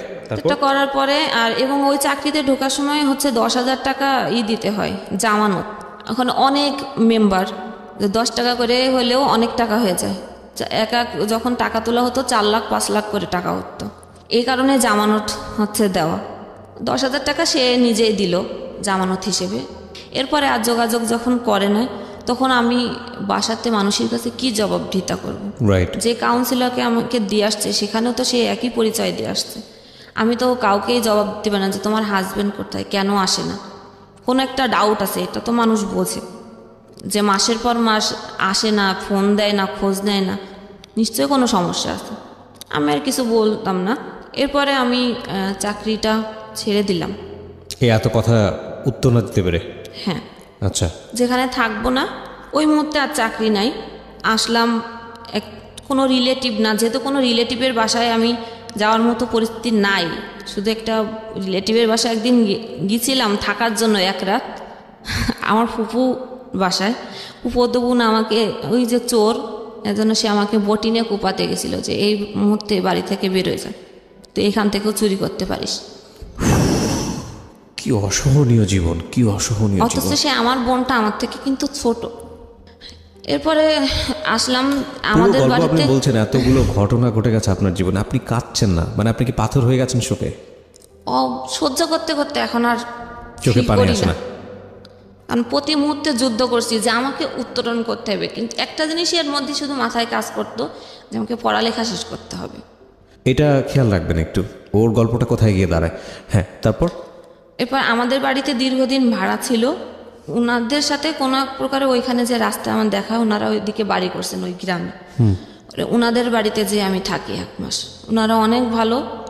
1 মাস থাকছি, আমার আম্মার সাথে তাদের প্রতিনিয়ত দেখা হতো, কিন্তু তারা কখনোই কোনো সময় বলে না যে আপনার মেয়ে আমাদের বাড়িতে আছে। বরং তারা আরও জিজ্ঞেস করতো যে ও কেমন আছে, আপনার মেয়ে কোথায়। বলতো ও আছে, ঢাকায় আছে, কিন্তু তারা তো জানতো যে আমার বাসায় আছে। তো আপনার সাথে যোগাযোগ হয় না? বলতে হয়, মানে যে কোনো একটাভাবে পাশ কাটা যেত, আমার কোনো প্রসঙ্গ আসলে কথা বলতো না। তাদের বাসায় 1 মাস থাকার পরে আমি তখন মোবাইলে ফেসবুক অ্যাকাউন্ট খুলি। আচ্ছা। এর আগে আমার ফেসবুক অ্যাকাউন্ট ছিল না। তো ফেসবুকে ফ্রেন্ড লিস্টে মানে নক করতাম ফ্রেন্ড যারা ছিল, যাদের চিনতাম না জবের জন্য। ফাইনালি একজন আমাকে বলল যে হ্যাঁ জব দিতে পারি, শর্ত আছে। কি শর্ত? টেক অ্যান্ড গিভ, যেটা এখন চলে, সবাই জানে যে টেক অ্যান্ড গিভ কি।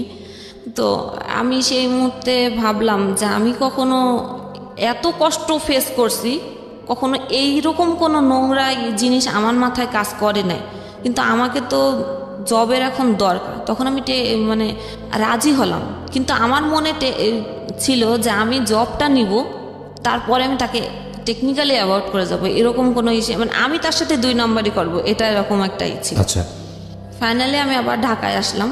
তো যেদিন আমি মানে ঢাকায় আসছি সব কিছু নিয়ে, আমি ঢাকায় এসে কোথায় থাকবো, কোথায় উঠবো আমি নিজেও জানি না। রাত্রে রওনা দিলাম।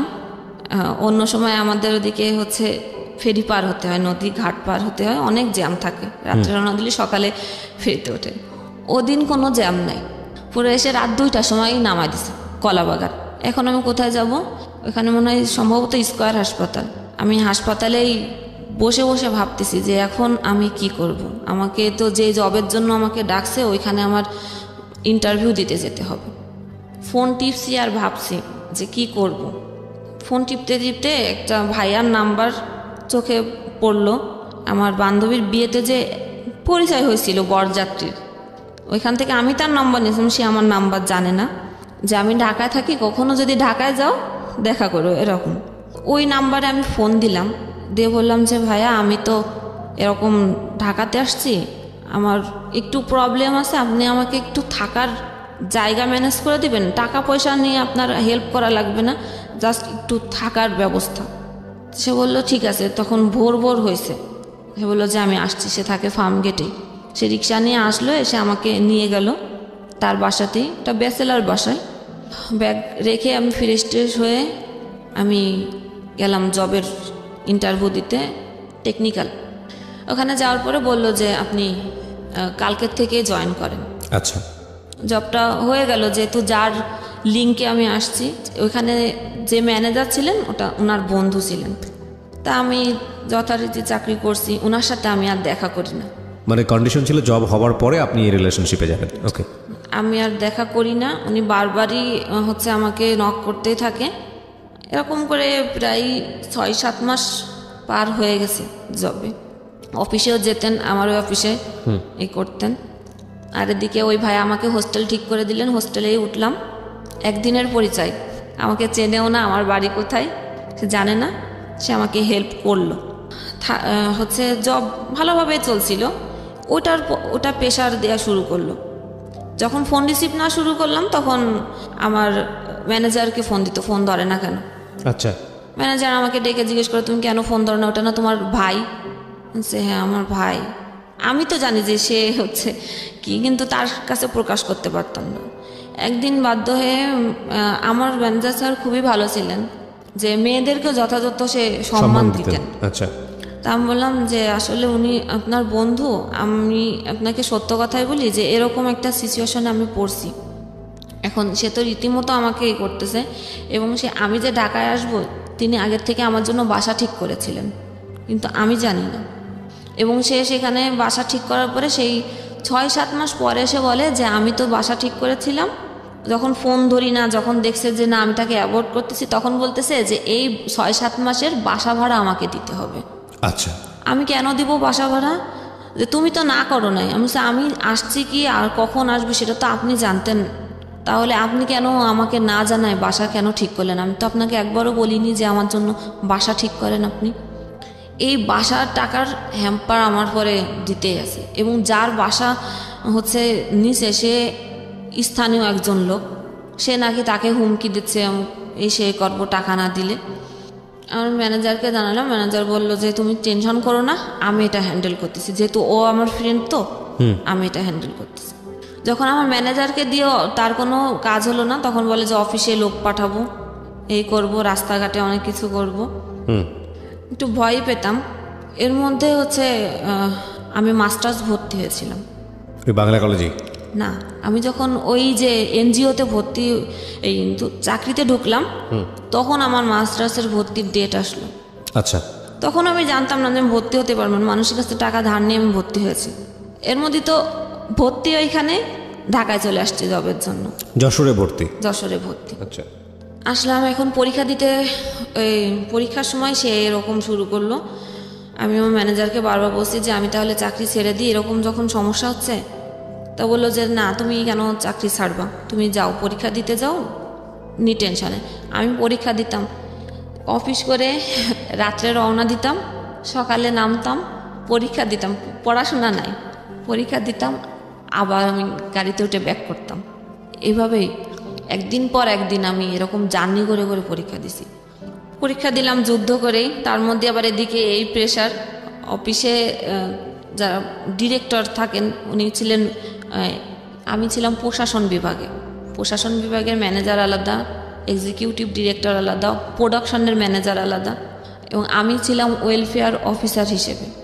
ওয়েলফেয়ার অফিসারের কাজ হলো, ওটা গার্মেন্টস ফ্যাক্টরি। ওয়েলফেয়ারের কাজ হলো সেই একই, সমস্ত মহিলা কর্মীদের ট্রেনিং দিতে হবে জি, এবং তাদের ভালো মন্দ, তাদের ম্যাটারনিটি সুবিধা, তাদের ছুটির সুবিধা এবং তাদের যে টাকা পাওনা দিই, জি, এইগুলোর সব ফ্যাসিলিটি কি সেটা আমাকে ডিট করতে হবে কোম্পানির সাথে। মালিক পক্ষের লোক থাকে আলাদা, আমি হলো তাদের পক্ষের লোক বা কনভেনার বা রিপ্রেজেন্টেটিভ। জি। তো মালিক পক্ষের থেকে বলতো কি মেয়ে নিয়ে আসছে, চেহারা ভালো না, সুন্দর মেয়ে লাগবে। মানে আমার জায়গা যে আগে ছিল সে সুন্দর ছিল এবং তাদের সাথে সময় দিত। আমার ম্যানেজারকে বারবার বলতো তুমি এটা কি মেয়ে নিছো, একটা সুন্দর যারা ওয়েলফেয়ার সবার সাথে কাজ করবে তাকে তো সুন্দর দেখতে হবে। তো ম্যানেজার বলতো যে আমার তো কাজের দরকার, একজন শিক্ষিত মেয়ে লাগবে, প্লাস যে কাজ করতে পারে আমার তাকে লাগবে, আমার চেহারা দিয়ে কী করবো, সেটা সাপোর্ট দিত আমাকে। এবং যখন অফিস অনেক রাত করে অনেক সময় শেষ হয়ে যেত, তখন সে তার বাসায় দিকেই আমাকে নিয়ে আসতো, ছোট বোনের মতো দেখতো সে। সেটাও তাদের চোখে ডাউট লাগছে যে ম্যানেজার সবসময় ওকে সাপোর্ট করতেছে, এদিকে ওরা টাকার জন্য প্রেশার দিচ্ছে, বলতেছে যে টাকা দিব নাই, ওকে দেখা করতে বলো, সেখানেও ও সাপোর্ট করতেছে। তাহলে আমাদের এতদিনের বন্ধুত্ব সম্পর্ক, আর সে 2 দিন চাকরি করতে গেল, তুমি তাকে বাঁচাচ্ছ কেন? তাহলে নিশ্চয় তোমার সাথে ওর কোনো রিলেশন আছে। ওকে, এই কথা বলতেছে। তখন ম্যানেজার হয়ে তুমি যখন তোমার কাছে বলে কোনো লাভ নেই, তখন এক্সিকিউটিভ যে ডিরেক্টর তাকে বলা হবে। সেখানেও তারা ফোন দিল যে ওই মেয়ে এই সেই প্রকারে আমি ভালো না, আপনার ম্যানেজার এরকম সাপোর্ট করতেছে। এবং তাদের দিক থেকেও একটা কথা ছিল যে আমার চেহারা ভালো না, সব মিলায়ে এমন একটা পরিবেশ তৈরি হলো যে আমার কাজ করাটা একদম। এবং ম্যানেজারকেও ডেকে তাদের বলা যে তোমার ওই মেয়ের সাথে এই সে আছে, তোমার ওয়াইফকে জানাই দিব। এখন কেউ তো ফ্যামিলিতে এরকম একটা নিতে চাবে না। এখন আমিও ভাবলাম যে আমার জন্য তার কেন হবে, সে তো আমাকে কখনো খারাপ চোখে দেখে নাই, রাইট, আর আমাকে তো কোনো খারাপ অফারও সে কখনো দেয় নাই, তাহলে আমি কেন আমার জন্য তার ক্ষতি হতে দিব। নিলাম আমি জব ছেড়ে দিলেন? জি, জব ছেড়ে দেওয়ার পরে আমি যে কোম্পানিতে চাকরি করতাম সেই কোম্পানির নাম কিন্তু বাংলাদেশে আপনিও খুব ভালো করে জানেন। এই সময় আমি আর নতুন করে চাকরি পাচ্ছি না, যেখানেই আমি চাকরির জন্য কথা বলতেছি সেখানে সেই একই সমস্যা, গিভ অ্যান্ড টেক। এখন আমি কখনোই এটার কাছে মাথা নয়। এর মধ্যে তো মনে করেন 2 বছর আমি তো বাড়ি থেকে চলে আসছি, 2 বছর হচ্ছে। 2 বছরের মধ্যে আমাকে কেউ একবারও খুঁজলো না, আমাকে কেউ একবারও ফোন দিল না, কেউ ভাবলো না যে এই মানুষটা যে বাসার থেকে চলে গেল, একটা মেয়ে মানুষ কোথায় গেল, খাচ্ছে কি না খাচ্ছে। 2 বছরের মধ্যে 4টা ঈদ গেছে, বাকি সব দিন গিয়ে আমি বাদ দিলাম যে আমাকে কেউ মনে করে না, কিন্তু ঈদের দিনও কি আমার মার আমার মনে পড়ে নাই? True question. এই প্রশ্নটা রেখে বিরতি নিতে চাই। মা এটা সৃষ্টিকর্তার সবচাইতে বড় উপহার, কিন্তু জীবন এত অদ্ভুত, এখানে না কোনো ইকুয়েশন ঘাটে না। তো এটা ফিল করতাম, ফিল করে আমি আমার নাম্বার থেকে ফোন দিলে আমার মা কখনো ফোন রিসিভ করতো না, আননোন নাম্বার থেকে ফোন দিয়ে আমি চুপ করে থাকতাম, শুধু একটু কণ্ঠ শোনার জন্য, যে মার কণ্ঠ একটু শুনবো। যখনই আমার কখনো হ্যালো শব্দটা শুনতো, যখনই বুঝতে পারতাম আমি, তখনই ঠিক ফোনটা কেটে দিত, আর কখনো আমার ফোন ধরতো না। এবার আমার ভাইও না, আমার বড় ভাই তো আমাকে টোটালি ওই সময়ই, সেই 2 বছর আগে আমার সাথে কথা বলে নাই। এখনও অবধি আমার বড় ভাইয়ের সাথে আমার কোনো রিলেশন নাই, সে আমাকে আদৌ খোঁজে না। সে বলে যে আমার কোনো বোন নাই, আমার বোনের কোনো প্রয়োজন নাই। তারপরে তো হোস্টেলে আসি, কোনো জব পাই না। তা আমার যেটা মানে জমানো ছিল, যতটুকু চলার দরকার ছিল শেষ। এখন আমি কি করব? আমাকে তো আসলে এখন মনে হলো যে না, একজন সাথী প্রয়োজন জীবনে চলার পথে। যে আমি তো একা, আমাকে যে যেরকম পারতেছে সে সেইভাবে আমাকে বলে যাচ্ছে। খারাপ কথা থেকে শুরু করে, মানে অফার দেওয়া থেকে শুরু করে খারাপ, আমি কোনো ভালো কিছু পাই নাই। তখন এই যে কোম্পানিতে আমি চাকরি করতাম, এই কোম্পানিরই একজনের সাথেই আমার পরিচয় হয়েছিল। পরিচয়টা এরকম যে আমি পরীক্ষা, যখন মাস্টার্স পরীক্ষা দিতে যাচ্ছিলাম তখন অবরোধ ছিল, জি, কোনো গাড়ি নাই। আমি কিভাবে যাব তাকে বলেছিলাম, সে আমাকে ঘাট পর্যন্ত পৌঁছে দিয়েছিল। তারপরে আমি বাইকে করে করে আমি যশোর পৌঁছাইছি, যেখানে গাড়িতেই যেতে লাগে 7 ঘন্টা, বাইকে করে করে যশোর পৌঁছায়। ওই সময় পরিচয়, কথা বলার এক পর্যায়ে আমি তার সম্বন্ধে হয়তো অত কিছু জানতাম না। পরে এক পর্যায়ে আমি বলেছিলাম যে আমার তো আর কোনো গতি নাই, আমি আর পারতেছি না, আমার কাছে যা ছিল সবই শেষ। আপনি মানে প্রেম আমি বলবো না, কারণ 1 মাসের কথা, 1 মাসে কারোর সম্পর্কে প্রেম হয়ে যায় কারোর সাথে, এটা আমি বলবো না। আমি নিরুপায় হয়ে বলেছিলাম যে আপনি কি আমাকে বিয়ে করবেন? মানে আপনি প্রস্তাব দিয়েছিলেন? হ্যাঁ। তো সে বলেছিল মানে করব। আমাকে কিছুদিন ঘুরিয়েছিল। আচ্ছা। তারপরে অ্যাটলিস্ট সে আমাকে বিয়ে করলো। বিয়ের পরে আমি আস্তে আস্তে জানতে পারলাম তার ওয়াইফ আছে, একটা না 2টা। বিয়ের আগে আপনি জানতেন না? না। তো জিজ্ঞেস করা উচিত ছিল? হ্যাঁ, আমি জিজ্ঞেস করেছি, সে আমাকে স্বীকার করে নাই, করছে মানে একটার কথা স্বীকার করছে এবং বলছে যে তার সাথে আমার মানে কাগজপাতি বলতে ডিভোর্স হয়ে গেছে, কোনো রিলেশন নাই, আমি এখন একাই থাকি। যেহেতু আমার একটা প্রবলেম আছে এবং কোনো মেয়ের ফ্যামিলি যদি মানে পাশে না থাকে, সে মেয়েকে কখনো আমার জানা মতে বা আমার দেখা মতে, আমার লাইফ থেকে আমি বলতেছি, যে কোনো ভালো ছেলে বিয়ে করতে চায় না। বলবে যার ফ্যামিলি যার পাশে থাকে ওই মেয়ে আর কত ভালো, ওই মেয়ে তো ভালোই না।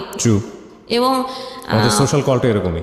হ্যাঁ, এবং যার মা সব জায়গায় বলতেছে যে আমার মা যদি কোনো সন্তানের নামে বলে, সেটা তো অবভিয়াসলি মানুষ বিশ্বাস করতে বাধ্য, যে মা তো সন্তানের কখনো খারাপ চায় না। মা যখন বলতেছে তাহলে ওই মেয়ে নিশ্চয়ই এরকম। কোনো দিক থেকেই আমার কোনো বিয়ের কাজ আর আমার বাড়ি থেকে কখনো দেওয়ার চেষ্টাও করেনি, খোঁজেওনি, যেহেতু আমাকে খরচ করে বিয়ে দেওয়া লাগবে, এটা তারা করবে না। ফাইনালি তো বিয়ে করার পর এগুলো জানতে পারলাম। এগুলো আবার নতুন করে আরেকটা পেইন, যে বউ আছে, তাও একটা তো জানতামই, এরপরে শুরু হলো যে আরেকটা, এবং 2 জায়গায় তার 2টা সন্তান আছে। এবং সে প্রথম ঘরে যে সন্তান আছে সেটাকে সে আজও অবধি অস্বীকার করে, যে ওটা আমার সন্তান না, ওইটা তার মানে ক্যারেক্টার খারাপ, অন্য কোথার থেকে এরকম হয়েছে। ঠিক আছে, সেটা তার ভাইয়ের সাথেই বলে, যে মানে তার ভাইয়ের সাথে সম্পর্ক ছিল। গেল সব কিছু মেনে টেনে নিয়ে আসি। এখন দেখতেছি যে তার রূপ আস্তে আস্তে বেরোচ্ছে। সে এখন আমাকেই সবসময় সন্দেহ করে, আমাকে বাসার থেকে কখনোই বেরোতে দেয় না, এবং ফিজিক্যাল টর্চার শুরু হয়ে গেছে। চাকরি কোথাও করতে দেবে না, সবাই খারাপ বলতে এখন সে আমাকে ওই পিছনের কথাগুলোই বলে, যে আমি যদি ভালো হতাম তাহলে কি আমার এরকম হতো, ওই সেই পিছনটা নিয়ে খোঁটা দেয়। হ্যাঁ, আমি যদি ভালো হতাম তাহলে আমার বাড়ির লোকেরা কি আমার সাথে এরকম করতো, এবং তোমার মা যে তোমাকে জন্ম দিচ্ছে সে কেন এরকম করে তোমার সাথে, নিশ্চয়ই তুমি খারাপটাই করে, তোমাকে তো কেউ সহ্য করে না। এবং সে আমাকে স্পষ্ট বলে দেয় যে তোমার ভালো না লাগলে তুমি চলে যেতে পারো, আমি দিব না কোনো কাগজ, তুমি কাগজপাতি দিয়ে, এটা গতকালও আমাকে বলছে, তুমি কাগজপাতি দিয়ে চলে যেতে পারো।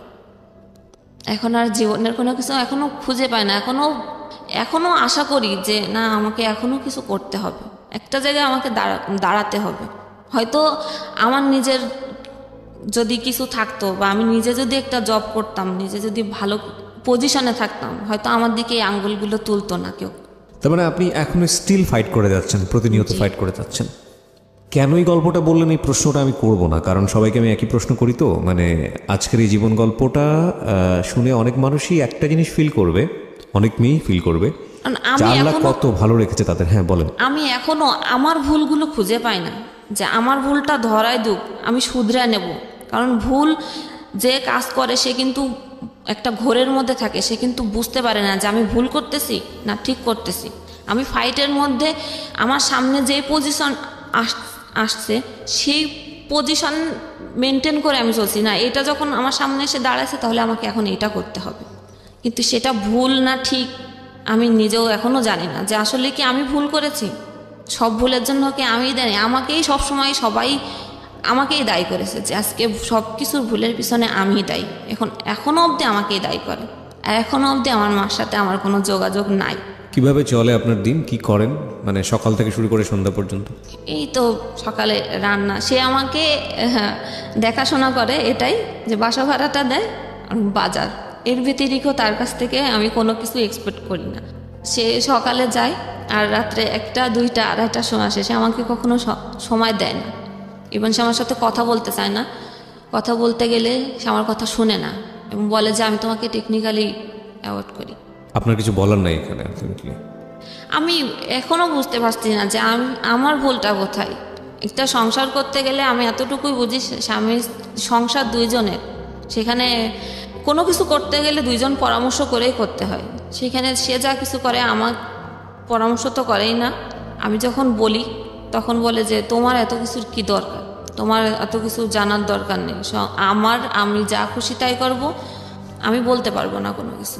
আমি বললে আমাকে টর্চার মারে, গায়ে হাত তোলে। হ্যাঁ, সেদিনও আমার নাকে এমন একটা ঘুষি মারছে, সারা রাতই ব্লিডিং হয়েছে নাক দিয়ে। তারপরেও এই যে FM এর প্রতি যে আগে একটা ঝোঁক ছিল। খুব বাজে একটা প্রশ্ন করি, এই প্রশ্নটা করতে ইচ্ছে করছে এই কারণে, আমরা যখন অনেক বেশি ফ্রাস্ট্রেটেড হয়ে যাই, আমাদের এই যে গল্পটা আমি শুনলাম, তো আপনার তো একুল উকুল দুকুল কিছুই নাই। একুল উকুল বলতে বোঝাচ্ছি কারণে যে একটা মেয়ের জামাই সংসার না থাকলে ঘরে ফিরে যায়, বাবা মা থাকে, আপনার সেই জায়গাটাও নাই। কেউ কোনো মানুষই আপনাকে জায়গা দিল না। মাঝে মাঝে এরকম মনে হয় না যে সুইসাইড করে ফেলি? ও সেই প্রসঙ্গটাতে, মানে আমার মা যখন আমার সাথে এরকম করতো, আমি একবার বিষ খেয়েছিলাম। আচ্ছা, এজন্য খেয়েছিলাম যে আমি বিষ খাওয়ার পরেও আমি রিয়াকশন দেখতে চাই যে আমার মা আমার প্রতি কতটা আগ্রহী। ও আচ্ছা আচ্ছা, হ্যাঁ, এটা আমার দেখার জন্য আমি এটা করেছিলাম। আমি যে রাগ করে করেছিলাম না, যে সে আমার কাছে আসে কিনা, যে আমার সন্তান আজকে মরে যাচ্ছে, যে আসলে ওকে কাছে আসে। কিন্তু তখনও না, সে আমার কাছে আসে না, এমনি সাইডের লোক পাঠাইছে যে ওকে একটু মানে কি করলে কি হয় সেটা একটু দেখতে, কিন্তু সে ওই দূরেই ছিল। তারপরে সে আমার সাথে কথা বলে না। এর মধ্যেও তার একবার ঘুমের ওষুধ খেয়েছিলাম, তখন কেউ বাসায় ছিল না। ওই যে যখন চুরির ঘটনাটা হয়েছে, ওটা সহ্য করতে না পেরে আমি ঘুমের ওষুধ খেয়েছিলাম। এখন আর মনে হয় না যে আর মরবো, কারণ ওটাও কষ্ট আছে, মরতে গেলেও কষ্ট। এরপরে কি হবে? Fine, it's a big question. এরপরে আসলে কি হবে? এবং আমি মাস্টার্স কমপ্লিট করেছি, আর এখন যে আমার হাজবেন্ড, সে কিন্তু SSC পাস। আচ্ছা, তো আপনি মাস্টার্স কমপ্লিট করেছেন, আপনার কি সরকারি চাকরির বয়স আছে? হ্যাঁ আছে, এখনো। আপনি BCS ট্রাই করেন, অন্যগুলো ট্রাই করেন। এখন কি হয়েছে যে আগে আমি এত ভালো স্টুডেন্ট ছিলাম যে কোন পৃষ্ঠায় কি পড়তাম আমার কিন্তু মনে থাকতো 1 মাস পরেও, যে আমি অমুক পৃষ্ঠায় এত জায়গায়। এখন আমি এত কিছু মানে পড়ি, চেষ্টা করি, আমার কোনোভাবে আমি মনে রাখতে পারি না। ব্রেনে অনেক চাপ পড়েছে যে কারণে। সো আপনাকে যদি বলতে বলি যে আমাদের যারা লাখ লাখ শ্রোতা আছেন তাদের উদ্দেশ্যে কিছু বলার জন্য, কি বলবেন? কিছু বলার আছে একেবারে নিজের জীবন থেকে? থাকে না যে আপনি যে অভিজ্ঞতার মধ্য দিয়ে গেছেন, সেই অভিজ্ঞতার আলোকে যদি কিছু বলতে বলি, কি বলবো?